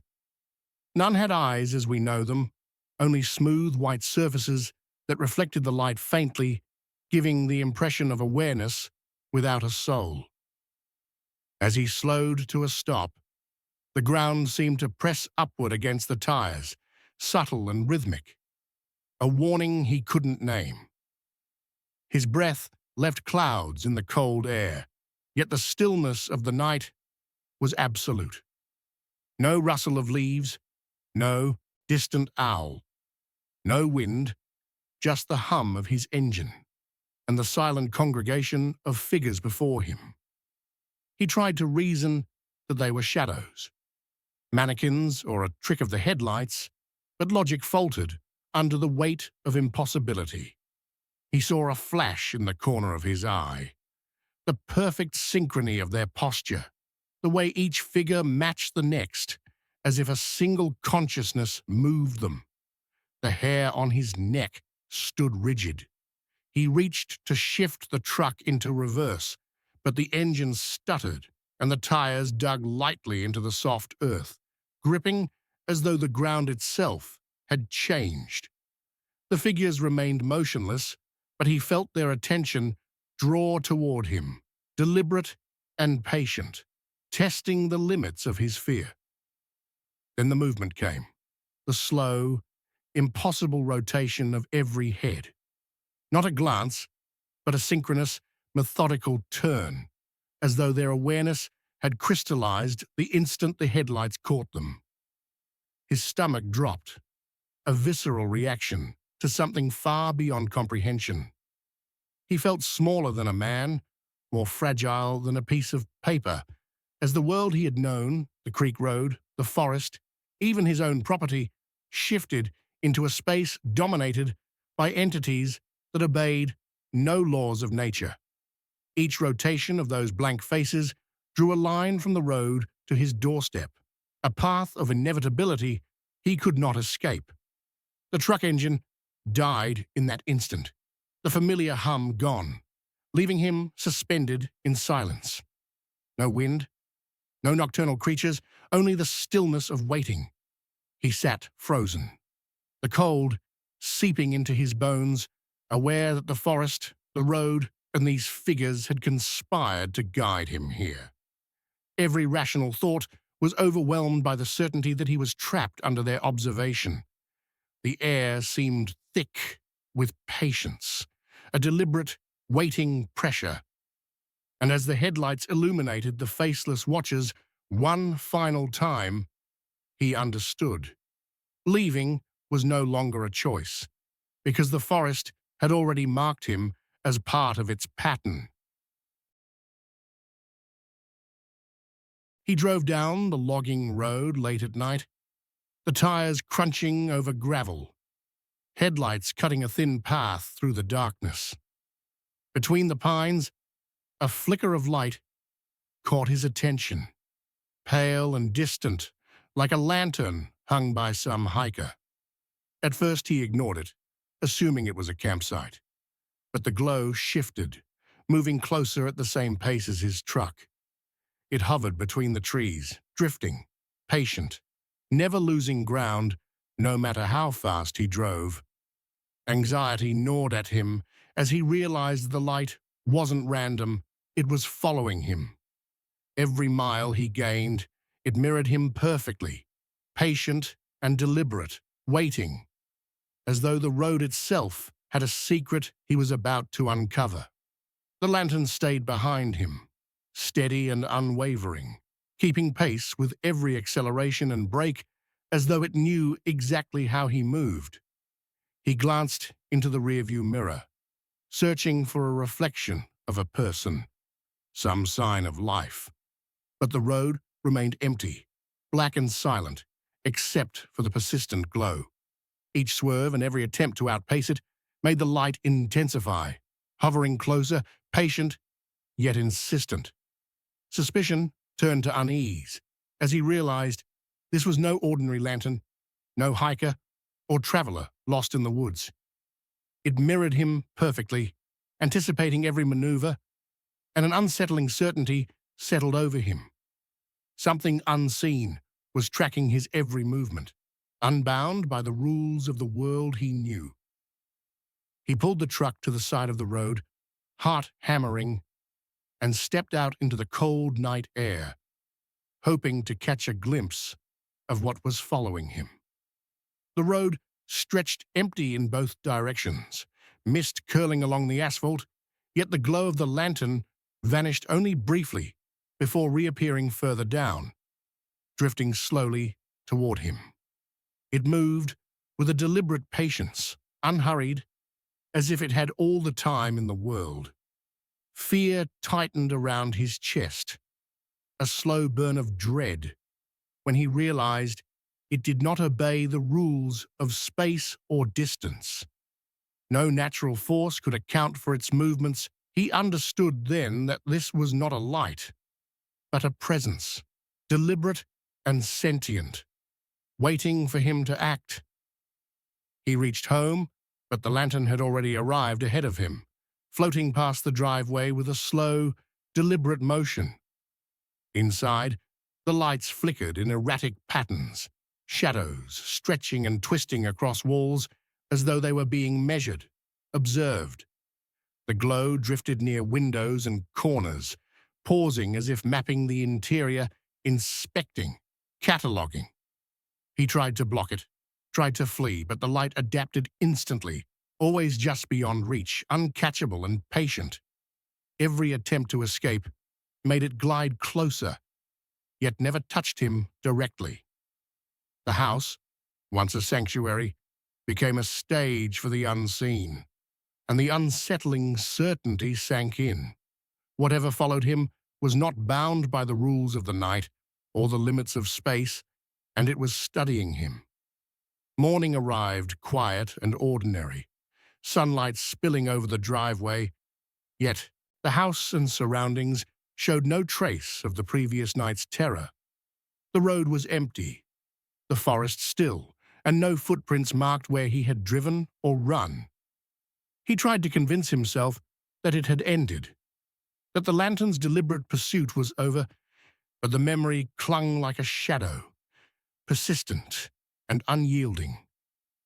Every creak in the floor, every flicker of sunlight through the blinds, reminded him that something had been there, something patient, calculating. The rules of the encounter were unknown, and the lingering certainty remained. It had followed him, observed him, and its presence had not ended. It was waiting, and he could not know when it would return. The following night, the lantern did not appear, and for a brief moment, relief seemed possible. But when he approached his truck, a scorched handprint seared into the tailgate froze him in place. No explanation fit. No intruder could have reached it unseen, and the metal still radiated heat faintly under his fingers. The certainty that something had watched him, followed him, and left its mark settled deep in his chest. It was patient, deliberate, and unbound by the rules of the world he knew. Every instinct screamed that this intrusion was only the beginning, that it had chosen him, and that the quiet, waiting presence outside his window and along the darkened road was far from finished. He stumbled across it by accident, a lone payphone rising from the middle of the forest clearing, weathered and out of place among the damp ferns and moss. At first, it seemed abandoned, an artifact from another time, its metal casing dulled by rain and age. Curiosity drew him closer. The numbers were worn, the keypad scratched, as if countless hands had pressed them long ago. Then abruptly, it rang, the sound sharp and jarring in the quiet, bouncing off the trees, leaving a chill behind that had nothing to do with the evening air. He lifted the receiver, heart thudding as silence filled the line, until a voice broke through, eerily familiar, speaking his name with a precision that made his skin crawl. It spoke of memories he hadn't shared, fears buried deep, and moments no one could have known, each word pressing into his mind like cold fingers. He glanced around the clearing. No one was there, not a shadow, not a movement, and no wires connected the phone to anything at all. The voice lingered, soft and insistent, and he realized with a sinking certainty that he was not imagining it, and that the forest itself had begun to listen. The next morning, the payphone was gone from the clearing where he had left it, as if it had never been there at all. He wandered the forest, breath catching when he found it upright again, perfectly placed in another part of the field, unchanged by distance or time. Every path he took seemed subtly manipulated, trails looping back on themselves, guiding him toward the phone no matter which way he turned. And then it rang again, sharp and urgent, and he froze, trapped between disbelief and the creeping understanding that this was no ordinary object, that it had a mind, and it was watching, waiting, learning. He stayed near the field through the night. The forest pressed close, listening for any hint of normalcy, but the silence was heavy, expectant. At precise intervals, 2:17 a.m., 3:46 a.m., the phone rang, each call cutting through the darkness, speaking directly to him, naming his fears, dredging memories he hadn't shared with anyone. Shadows shifted around him, moving with deliberate slowness, brushing the edges of vision, leaving him unable to tell where the forest ended and the unseen began. Sleep offered no refuge. Every ring tightened the invisible leash, and he realized that the forest, the phone, and whatever watched him had become one relentless presence. He tried to bring someone with him to show the payphone, but each time he turned away, it vanished, slipping into the forest as if it had never been there, then reappearing where he least expected it. He began to track its movements, noting locations, times, and patterns, but nothing fit. It obeyed no rules, adapting with every step he took. Fear grew heavy in his chest, a constant weight pressing him toward panic, and the forest itself seemed complicit, bending around him, guiding him back to it. He realized he was being studied, monitored, trapped in a game he could not understand, And the phone was learning, waiting, watching, with relentless patience. The final call left him no choice. The voice on the line pierced the darkness, naming the fears he had never dared to speak aloud, dragging them from the shadows into the cold night air. He ran, pushing through the underbrush, leaving the field and its unseen intelligence behind. Yet every step felt measured, anticipated, as if the forest itself whispered his movements back to him. Even as the trees thinned and the open world returned, the sensation of being followed clung to his skin, and in the quiet of distant roads and safe homes, he could still hear the faint, impossible ring of that payphone, echoing, calling his name, relentless and unyielding. She arrived at the farmland just as the morning sun struggled to break through a low, misty sky, the cabin waiting like an old sentinel among the overgrown fields. The corn had long since surrendered to ferns, thistles, and wild shoots that pressed toward the porch, clawing at the air as if eager to reclaim every inch of earth. She stepped carefully through the damp undergrowth, boots sinking into soil heavy with decay, and the faint tang of wet leaves clung to her hands. For a moment, the land seemed normal, silent, but alive in the way familiar fields always are, until she noticed that the rows she had painstakingly straightened yesterday had shifted. Not dramatically, but enough. The lines no longer aligned, subtle gaps and curves where there should have been symmetry. Her stomach knotted as the heavy air pressed against her chest, carrying a faint, persistent rustling, like tiny creatures skittering just out of sight. Though the wind lay completely still, she worked methodically, cutting back overgrowth and hauling tools to the shed, telling herself that grief had blurred her memory and made the field appear different from the day before. Yet the unease deepened with each step. Every time she bent to pull a stubborn stalk, it seemed to lean a fraction closer to the cabin when she straightened, as though watching, waiting. Shadows pooled unnaturally beneath the ferns, dark swaths that didn't match the sun's angle, and a fleeting movement at the edge of her vision made her jerk around, heart hammering, to find nothing but the swaying tops of weeds. Her breath fogged in the crisp air, and she realized she had stopped noticing the usual bird calls or rustle of squirrels. The world seemed muted, compressed, as though the field itself had swallowed sound. By midday, the rouse had shifted again. This time, it was impossible to deny. Cornstalks leaned in patterns she had never placed, forming diagonal lines toward the cabin, a deliberate geometry she could not explain. She dropped her shears, the metallic clang echoing like a signal across the field.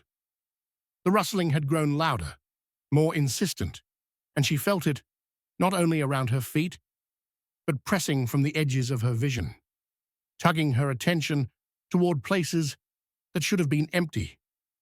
The air had grown denser, carrying a faint, metallic scent that made her lips dry and throat tighten. Every step backward felt heavy, every glance forward fraught with suspicion.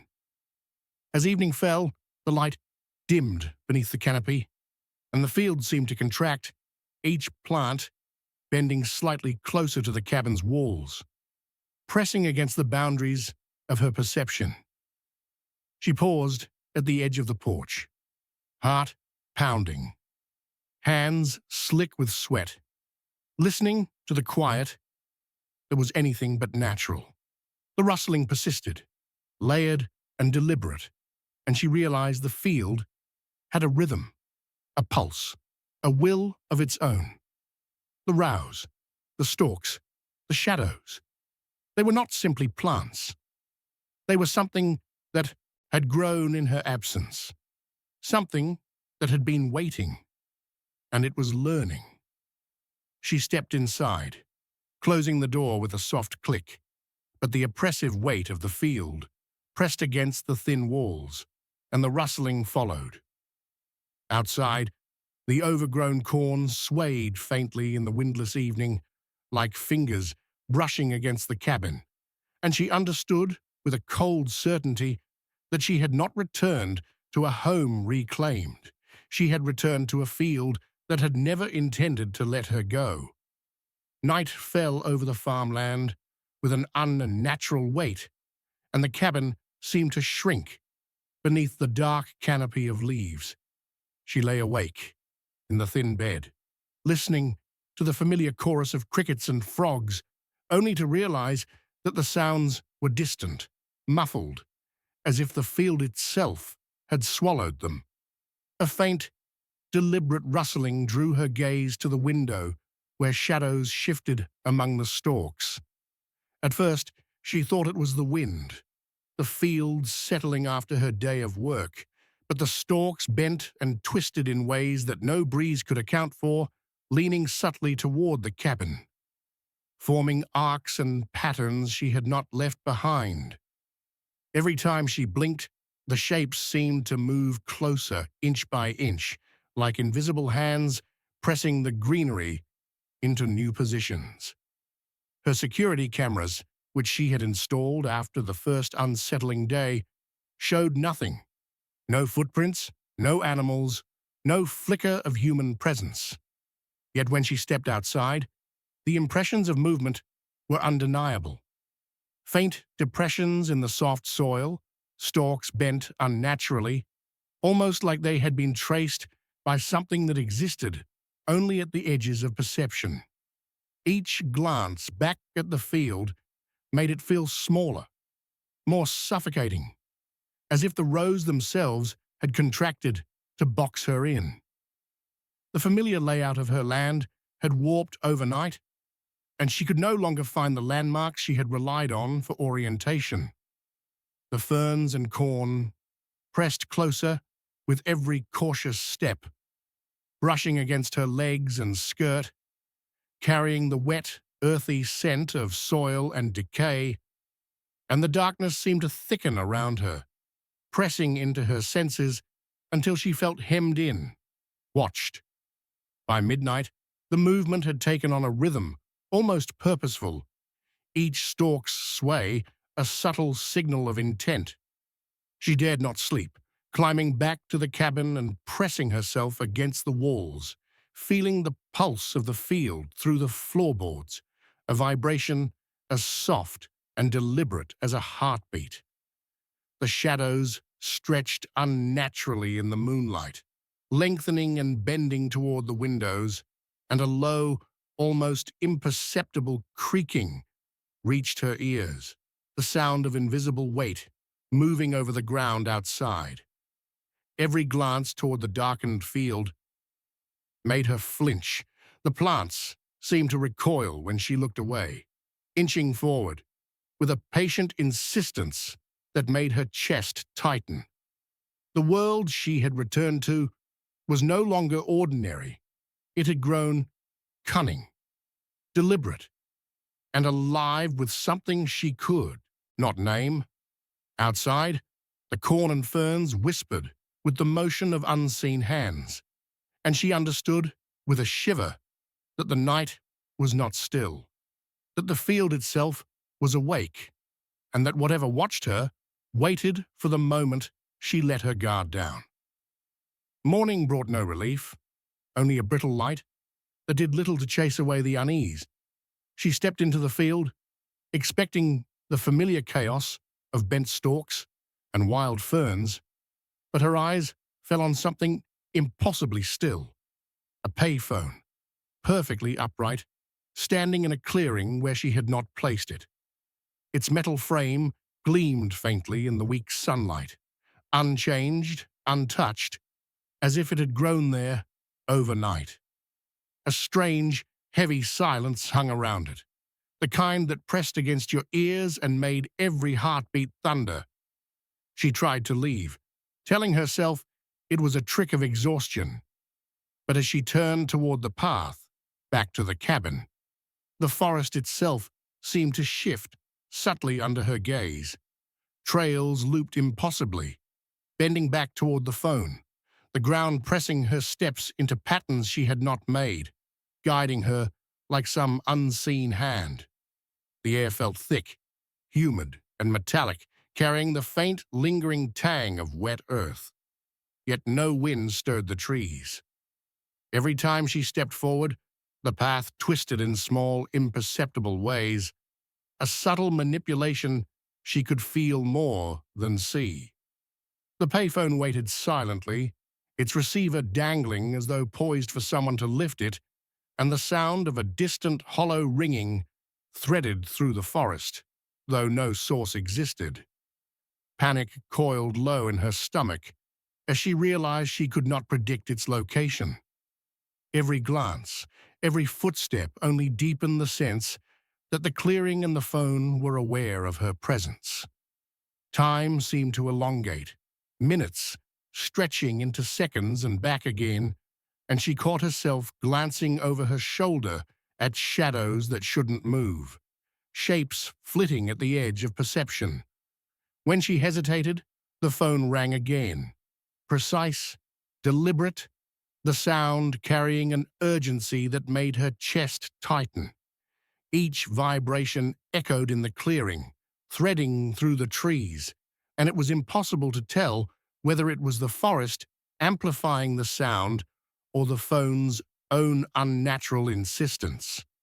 She froze, caught between the instinct to flee and the compulsion to see the phone for what it was, and the shadows closed in, circling at the edges of her vision, never fully materializing, but always present.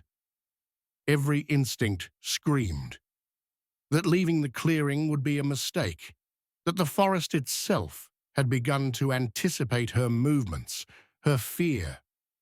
And when the ringing stopped, a suffocating quiet replaced it, heavy, patient, and aware, leaving her trapped in the knowledge that the phone was no longer just an object, but a presence, studying her, waiting, teaching her that escape might be an illusion.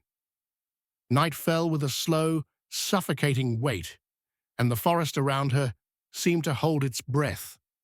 She stayed near the edge of the clearing, recording, taking notes, trying to map the impossible behavior of the payphone. But each time her pen touched paper, the air thickened, pressing against her temples and ears. The first ring came at 2:17 a.m., sharp and metallic, echoing across the trees in a way that felt almost sentient. She froze, heart hammering, staring at the phone as the receiver lifted slightly on its own, trembling in the dim moonlight. There was a cadence to the sound, deliberate, as though it had been counting seconds, measuring her reactions. By 3:46 a.m., the next ring tore through the stillness, louder, closer, and impossibly intimate.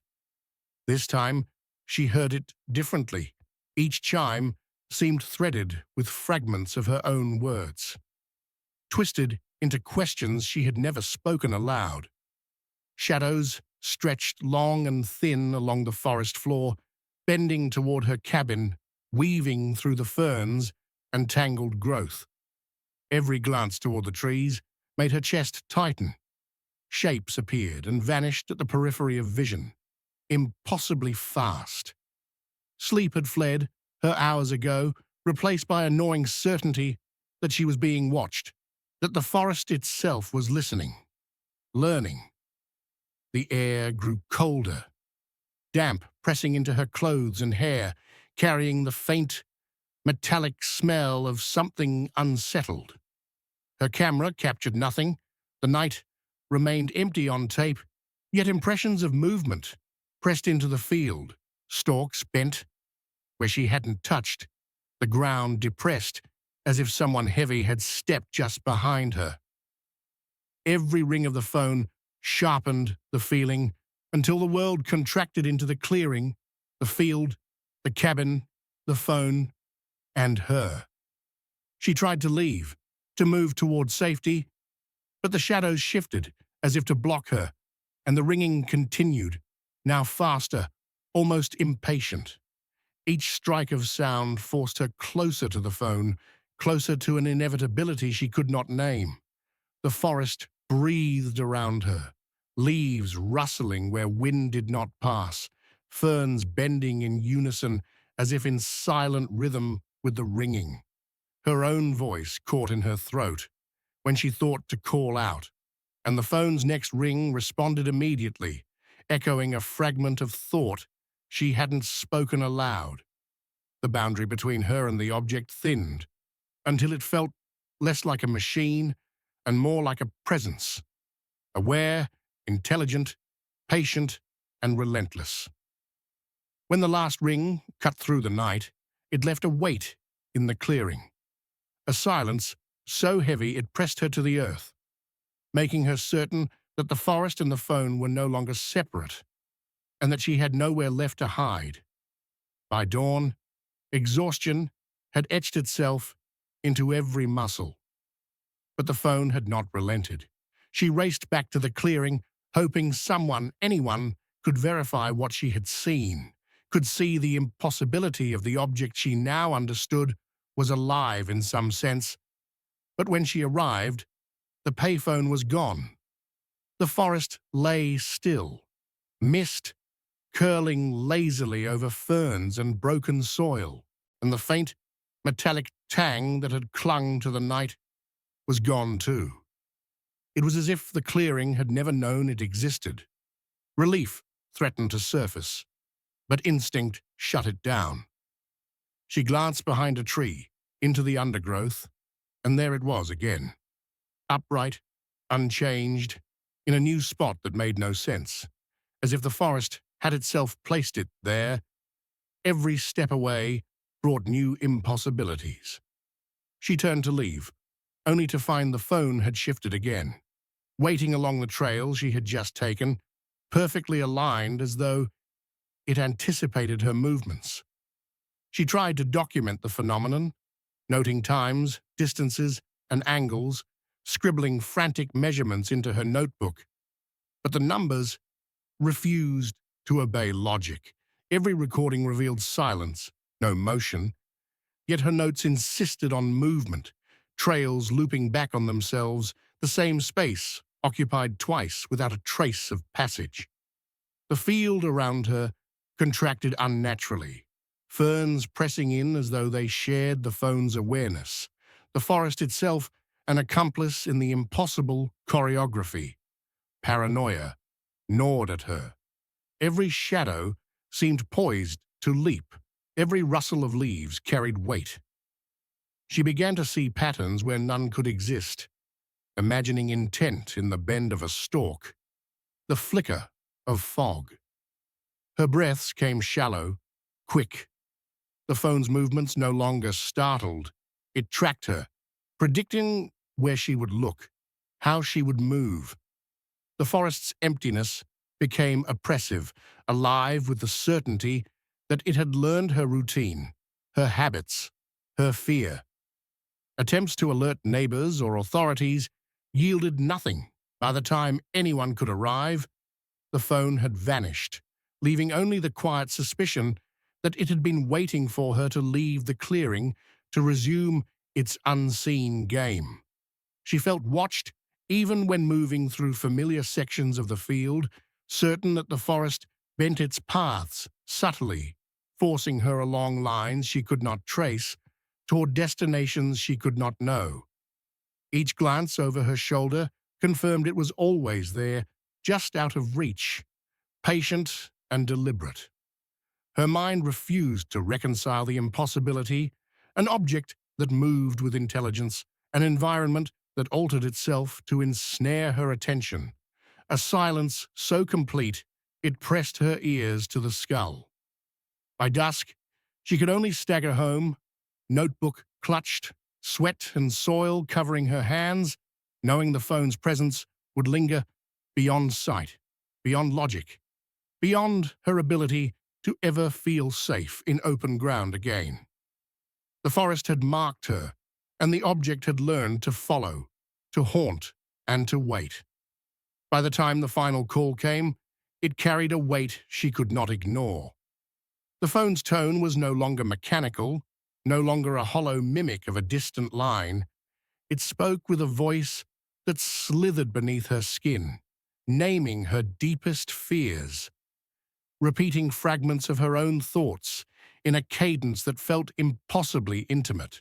Panic forced her legs into motion before her mind could catch up, fleeing the forest in a reckless sprint, down trails that looped and twisted as if to disorient her completely. Every step felt slower than it should, each footfall swallowed by the damp, thick air, the fog curling around her ankles and throat, turning the forest into a living cage. She glanced back once, and the payphone hovered among the ferns, exactly where it had been, yet impossibly closer, as though measuring her speed, calculating her panic.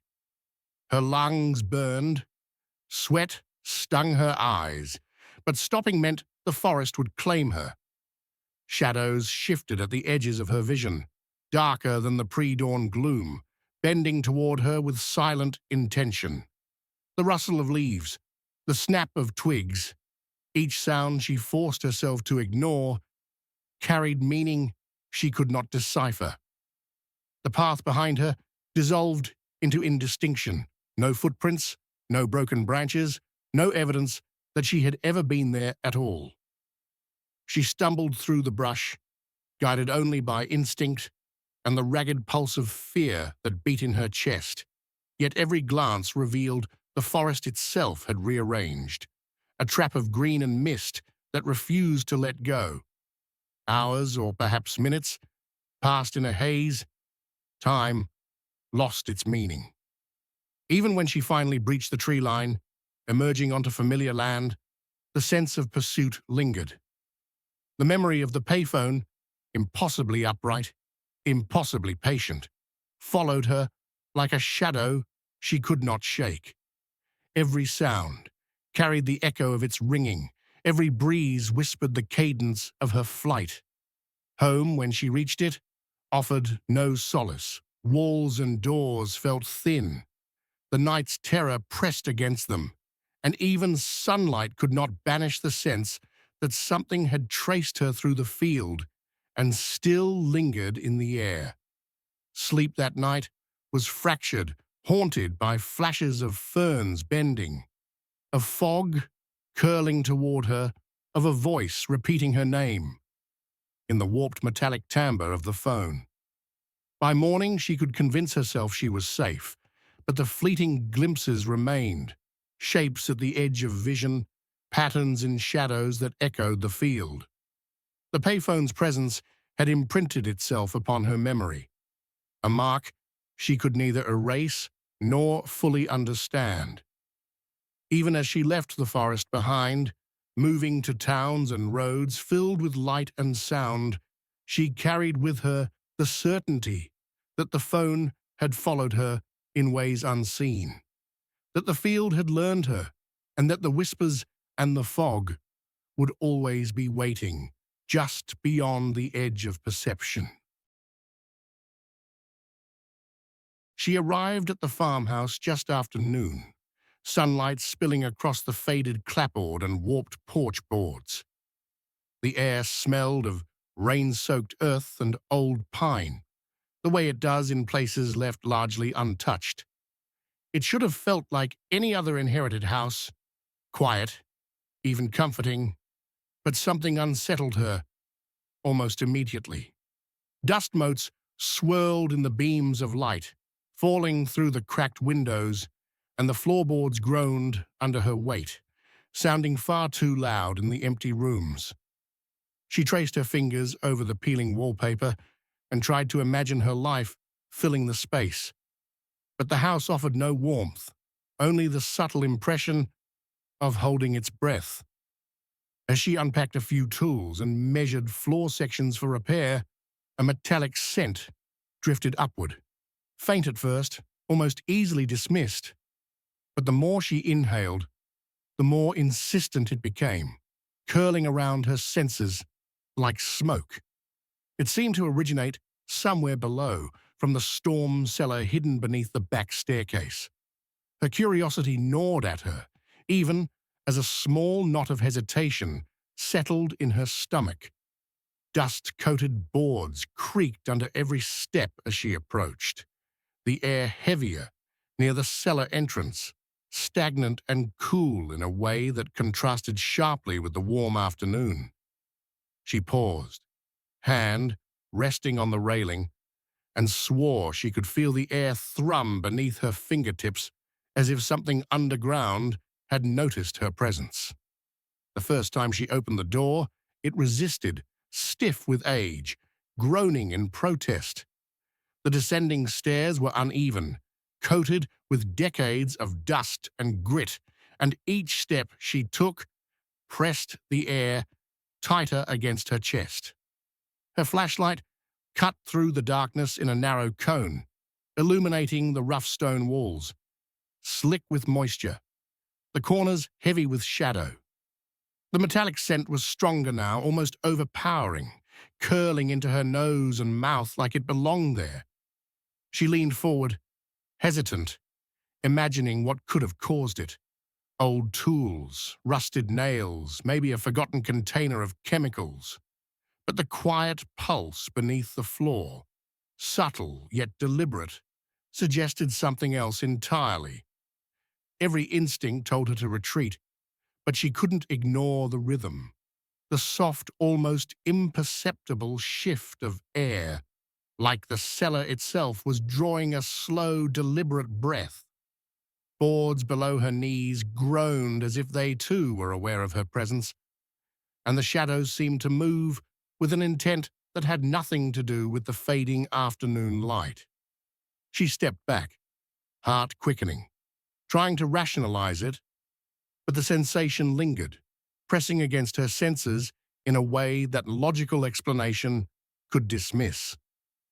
The house felt patient, waiting for her next move as if it had been expecting her, and even as she climbed back to the main floor, the metallic scent clung to her clothes, to her hair, to the very air she breathed, leaving her with the unshakable certainty that the cellar held something that was not just hidden, but alive, aware, and patient, biding its time. The storm rolled in late that afternoon, dark clouds crawling over the horizon like a living thing. Lightning flashed across the empty rooms, sharp and sudden, illuminating the farmhouse in stark, fleeting brilliance.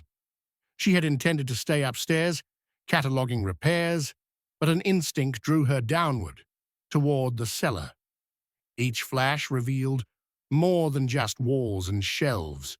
Jagged claw marks lined the stone, deep and deliberate as if something had tried to claw its way out or in. Shadows stretched and twisted in the flickering light, moving in ways the storm could not explain, independent of the swinging bulbs and lightning flashes. Every strike revealed a figure she could not fully see, always at the edge of perception, always retreating when her eyes fully focused. The metallic scent from before had grown richer, thicker, almost suffocating, clinging to the damp stone and the wet air drifting up from the cellar floor. She felt it in her hair, in her clothes, in the shallow rhythm of her breathing, making her pulse tighten in anticipation. A slow, deliberate exhalation seemed to rise from below, echoing faintly, then fading into silence, leaving her certain that the cellar itself was aware, observing. Lightning struck again, closer this time, and for a brief heartbeat, the cellar appeared to shift, walls bending slightly, shadows deepening, air quivering with something she could not name. She tried to dismiss it, telling herself the storm, the creaking boards, the uneven stone floors were enough to unsettle anyone. But the marks were too precise, the movements too deliberate. Something had moved there while she was above, something patient, something intelligent. Every flicker of light revealed a presence that had been waiting, and every pause between strikes felt heavier, thick with anticipation, as if it were counting her breaths, measuring her hesitation. The wind slammed against the windows, rattling frames and shaking the doors, but the cellar seemed impervious, silent, except for that patient rhythm of breathing beneath the boards. She realized she was no longer simply observing the house. It had begun observing her in return, each sound, each shadow, each pulse of the storm echoing like an unspoken warning. The clawed marks, the scent, the shifting shadows. They were all evidence of something that had survived the decades in silence, waiting for her, calculating. By the time the storm reached its peak, the farmhouse felt alive, a single organism aware of her every move. She hesitated at the top of the cellar stairs, feeling the pull of curiosity and dread in equal measure, knowing that descending again might reveal the full truth, or something far worse. The air was charged with expectation, and every instinct in her screamed that the storm had not brought danger outside. It had drawn it out from within, into the cellar, and into the rhythm of her own breath. Morning brought no relief. The storm had passed, leaving the farmhouse slick and silent. Yet the unease remained, curling in the corners of the rooms and beneath her feet. Mud trails appeared across the floors, dark and slick, leading from the cellar into spaces she hadn't touched yet. They were not haphazard. They curved unnaturally around furniture and obstacles, avoiding natural paths, as if something heavy and deliberate had chosen its own route. She traced them with trembling fingers, half expecting to see footprints, claws, or some sign of the intruder. But the patterns seemed to belong to no creature she had ever known. The air felt thicker, charged with the memory of movements she could not see. Every step she took echoed oddly, as if the house itself whispered her location, following her in anticipation. She tried to convince herself it was gravity shifting boards or rain seeping in, but her own senses screamed otherwise. A subtle vibration ran beneath her shoes, almost imperceptible at first, then stronger, matching the rhythm of her pulse. It was as though the cellar, the boards, the very walls were alive, measuring, testing, and tracking her with intent. The metallic scent lingered, stronger now, clinging to the mud and dust. She bent closer to examine one trail and flinched when a floorboard creaked sharply beneath her weight, echoing like a warning. The shadows along the walls seemed to deepen unnaturally, stretching toward her and retreating when she turned. She could feel the presence circling, not moving like an animal, but thinking, deliberate, patient. The air was alive with it, pressing against her senses, making each breath taste of iron and fear. Every hallway she checked revealed more trails, more signs of movement that didn't align with natural behavior. It wasn't just tracking her, it was marking her path, responding to her choices, rearranging itself in the quiet spaces where she had thought herself alone. Even the smallest noises, the tapping of a loose board, the whisper of wind through cracks, amplified the sensation of being followed, as though the house itself was breathing with her, synchronized to her heartbeat. By afternoon, she realized she was no longer just exploring the farmhouse. She was being observed, calculated, and catalogued by something that had waited decades in silence. The mud, the marks, the vibrations, they were all deliberate, a message she couldn't yet interpret, And with every glance into the shadows, every pause in the unnatural quiet, she knew that descending back into the cellar would reveal more than traces. It would expose the living, patient awareness that had made this house its domain. She hesitated at the threshold, the weight of the unseen pressing down, and understood that the secrets beneath the floorboards were far from dormant.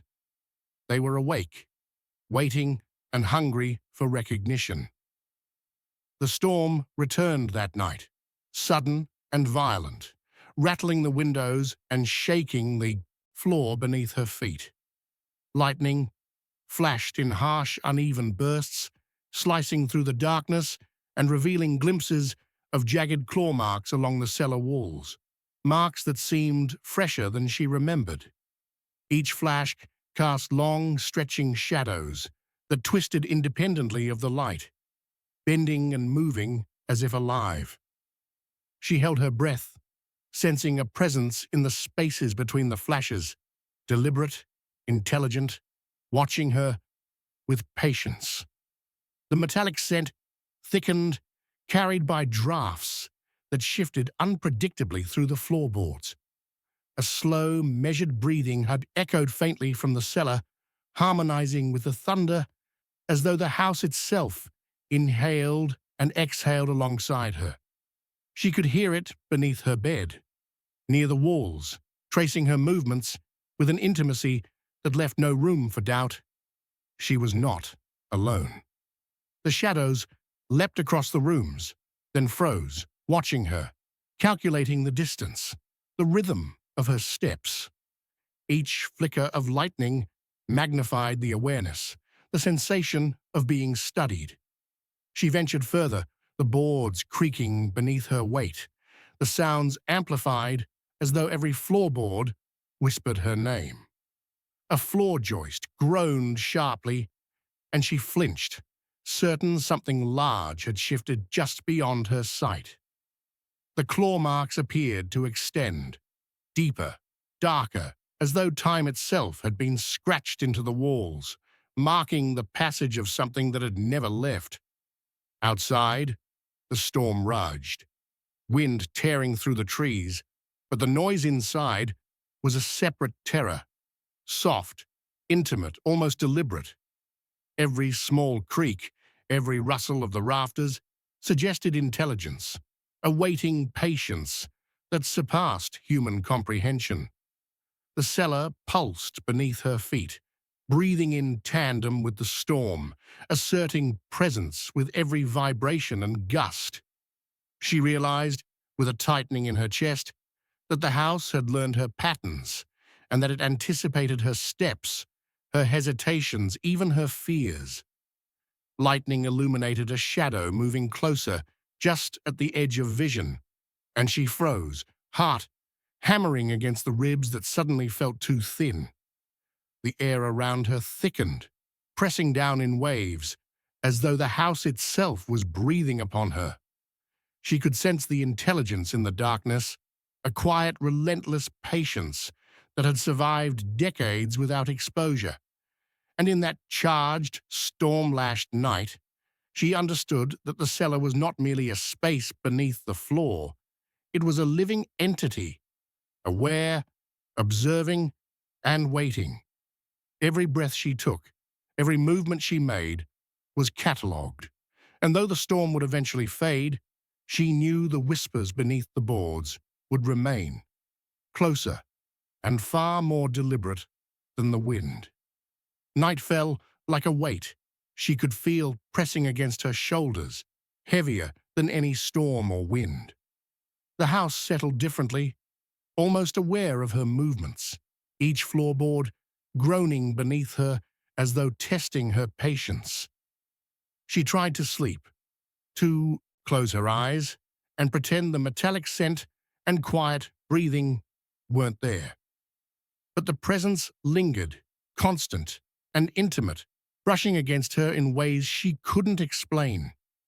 Every small noise, the floor creaking, the pipes sighing, the wind rattling the shutters, magnified into deliberate signals, each one timed with precision, each one speaking in the same slow rhythm that pulsed beneath her bed.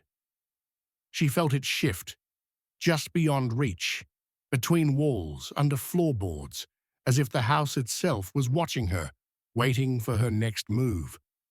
The metallic scent clung to the air, heavier now, carried by the drafts that seemed to follow her, twisting through cracks and gaps, brushing her hair, her skin. Her eyes darted across the room, tracing shadows that moved without reason. But every glance confirmed only what she already feared. She was alone, yet entirely observed. The house breathed in time with her own heartbeat, each inhalation measured, patient, almost mocking. Every attempt at rest became futile. When she rolled over, the sheets crinkled against unseen weight, subtle, impossible to identify, yet undeniable. The creaking of boards underfoot mirrored her steps even when she froze, still as stone, forcing herself to imagine explanations. She could feel the cellar below, a low thrum of intent pressing upward, sending vibrations through the floor that resonated deep in her chest. The presence was no longer hidden. It had claimed the space, asserting itself with patience that was relentless, unhurried, and inescapable. And as the night stretched on, unbroken, the realization settled in with icy clarity. It had been waiting for her arrival, and it would remain long after she tried to leave. The air seemed to thicken with expectation, every shadow a potential movement, every sound a message she couldn't decipher. She was a guest in a house that remembered, that had not forgotten the things that had once escaped or been locked away. Somewhere beneath her, beneath the boards and dust, the breathing persisted, unceasing, insistent, a reminder that whatever dwelled here had claimed dominion over the night. Sleep became a choice she could no longer make, and in the darkness she understood that her presence had awakened something patient, something observant, something alive beneath the floors that would not relent. Morning brought no comfort, only questions she hadn't asked, and shadows that refused to leave. Strangers appeared, their faces unfamiliar, yet oddly urgent, asking questions she didn't understand, about a containment breach decades ago, about something that had escaped and never been found. The words felt heavier than the air, pressing into her chest, leaving her uncertain whether they spoke of legend or reality. Each detail they revealed seemed to echo in the house itself, the floorboards groaning, the walls sighing, as if the house recognized the truths being unearthed. She traced the metallic scent back to its origin, through the cellar door, down the narrow steps where dust swirled in muted light. The air felt thicker, almost viscous, charged with the memory of something long held beneath the boards. Hints of past events threaded through the storm of her thoughts, fragments of stories about something large, deliberate, patient, something that had moved silently through these rooms decades before. The more she learned, the more the house seemed to respond, shifting subtly under her feet, as though acknowledging the history that had been hiding in plain sight. She couldn't tell if the house remembered or if it had never forgotten, but every creak, every draft, every fleeting shadow suggested intelligence, an awareness she couldn't confront. The cellar's hidden corners seemed alive, anticipating her movements, whispering threats in the language of dust and cold air. Every step she took was mirrored by an imperceptible shift beneath her, a vibration that carried intent. The house was a vessel of memory, of something that had escaped and lingered, and now her presence stirred it into consciousness once more. Questions multiplied faster than answers. What had really happened down here years ago? What had the previous owners known? And most pressing of all, what did it want now, with her standing in its space, breathing the same air, touching the same floorboards? She began to understand that the cellar was not simply a room beneath the house. It was a living memory, patient, deliberate, and capable of quiet menace that extended beyond the limits of her perception. Her own heartbeat sounded foreign in the stillness, each thump a trespass against something older, something that did not forgive intrusion lightly. And still, the breathing beneath the boards persisted, a rhythm that refused interruption. The metallic scent clung to the air, now more potent, pressing against her lungs as if reminding her of the cellar's presence. Every wall, every floorboard, every shadow seemed to carry an unspoken message. The house had not released its secret. It had only waited. And with the stranger's words lingering in her mind, she knew with a creeping certainty that whatever dwelled here had not only survived, it had endured, watching, moving, and waiting for someone to return. Night came without warning, folding the farmhouse into a dense, unnatural quiet. Every sound, every distant creak, every sigh of wind was amplified, punctuating the darkness with the sensation of being observed. The breathing beneath the floorboards had returned, steady, patient, as if timing itself to her own heartbeat. She lay in bed, staring at the ceiling, feeling the rhythm echo through the boards like a pulse that belonged to the house itself. The metallic scent hung in the air, stronger now, curling around her nostrils and refusing to dissipate, carried along the drafts that whispered through the cracks in the floor. Shadows shifted, even without storm or wind, asserting their presence in corners she knew should remain empty. The familiar creak of the boards underfoot became deliberate steps, tracing patterns she couldn't follow, as though something moved parallel to her every motion. Her notes, left carefully on the desk, trembled as if nudged by unseen fingers, the pages curling and warping as if inhaling the room's tension. Each shift of air, each whisper of movement, reminded her that the cellar had not revealed a secret. Nothing had been released. It had only waited, biding its time, patient in its dark knowledge of the house. She rose cautiously, the floorboards groaning beneath her, metallic scent, stronger, nearly choking, drawing her toward the cellar door. The air around the steps seemed thicker, heavier, as if each inhale carried the weight of decades. She pressed a hand to the railing, trembling, feeling faint. Pulses of cold, deliberate energy seeped through the wood. Somewhere beneath, the breathing adjusted to her proximity, slower now, measured, knowing she was aware. She realized then that the house was not merely a place she occupied. It was a being, alive with memory and intent, and she was a trespasser who had awoken its patient consciousness. Every instinct screamed to leave, yet curiosity and terror rooted her in place. The shadows shifted in synchrony with the rhythm of the breathing, stretching along walls and corners as if probing, examining, responding. Her reflection in the window looked back distorted, as though the house had claimed a piece of her identity. She understood, with a clarity that chilled her blood, that whatever lingered beneath the boards was not bound by storm or season. It had survived in silence, in waiting, and now it was fully aware that she knew. The farmhouse exhaled softly, the metallic scent curling along the floorboards one last time, a quiet assertion. It had not forgotten, it would not leave, and it would wait for the next who dared to disturb its patient, breathing secret.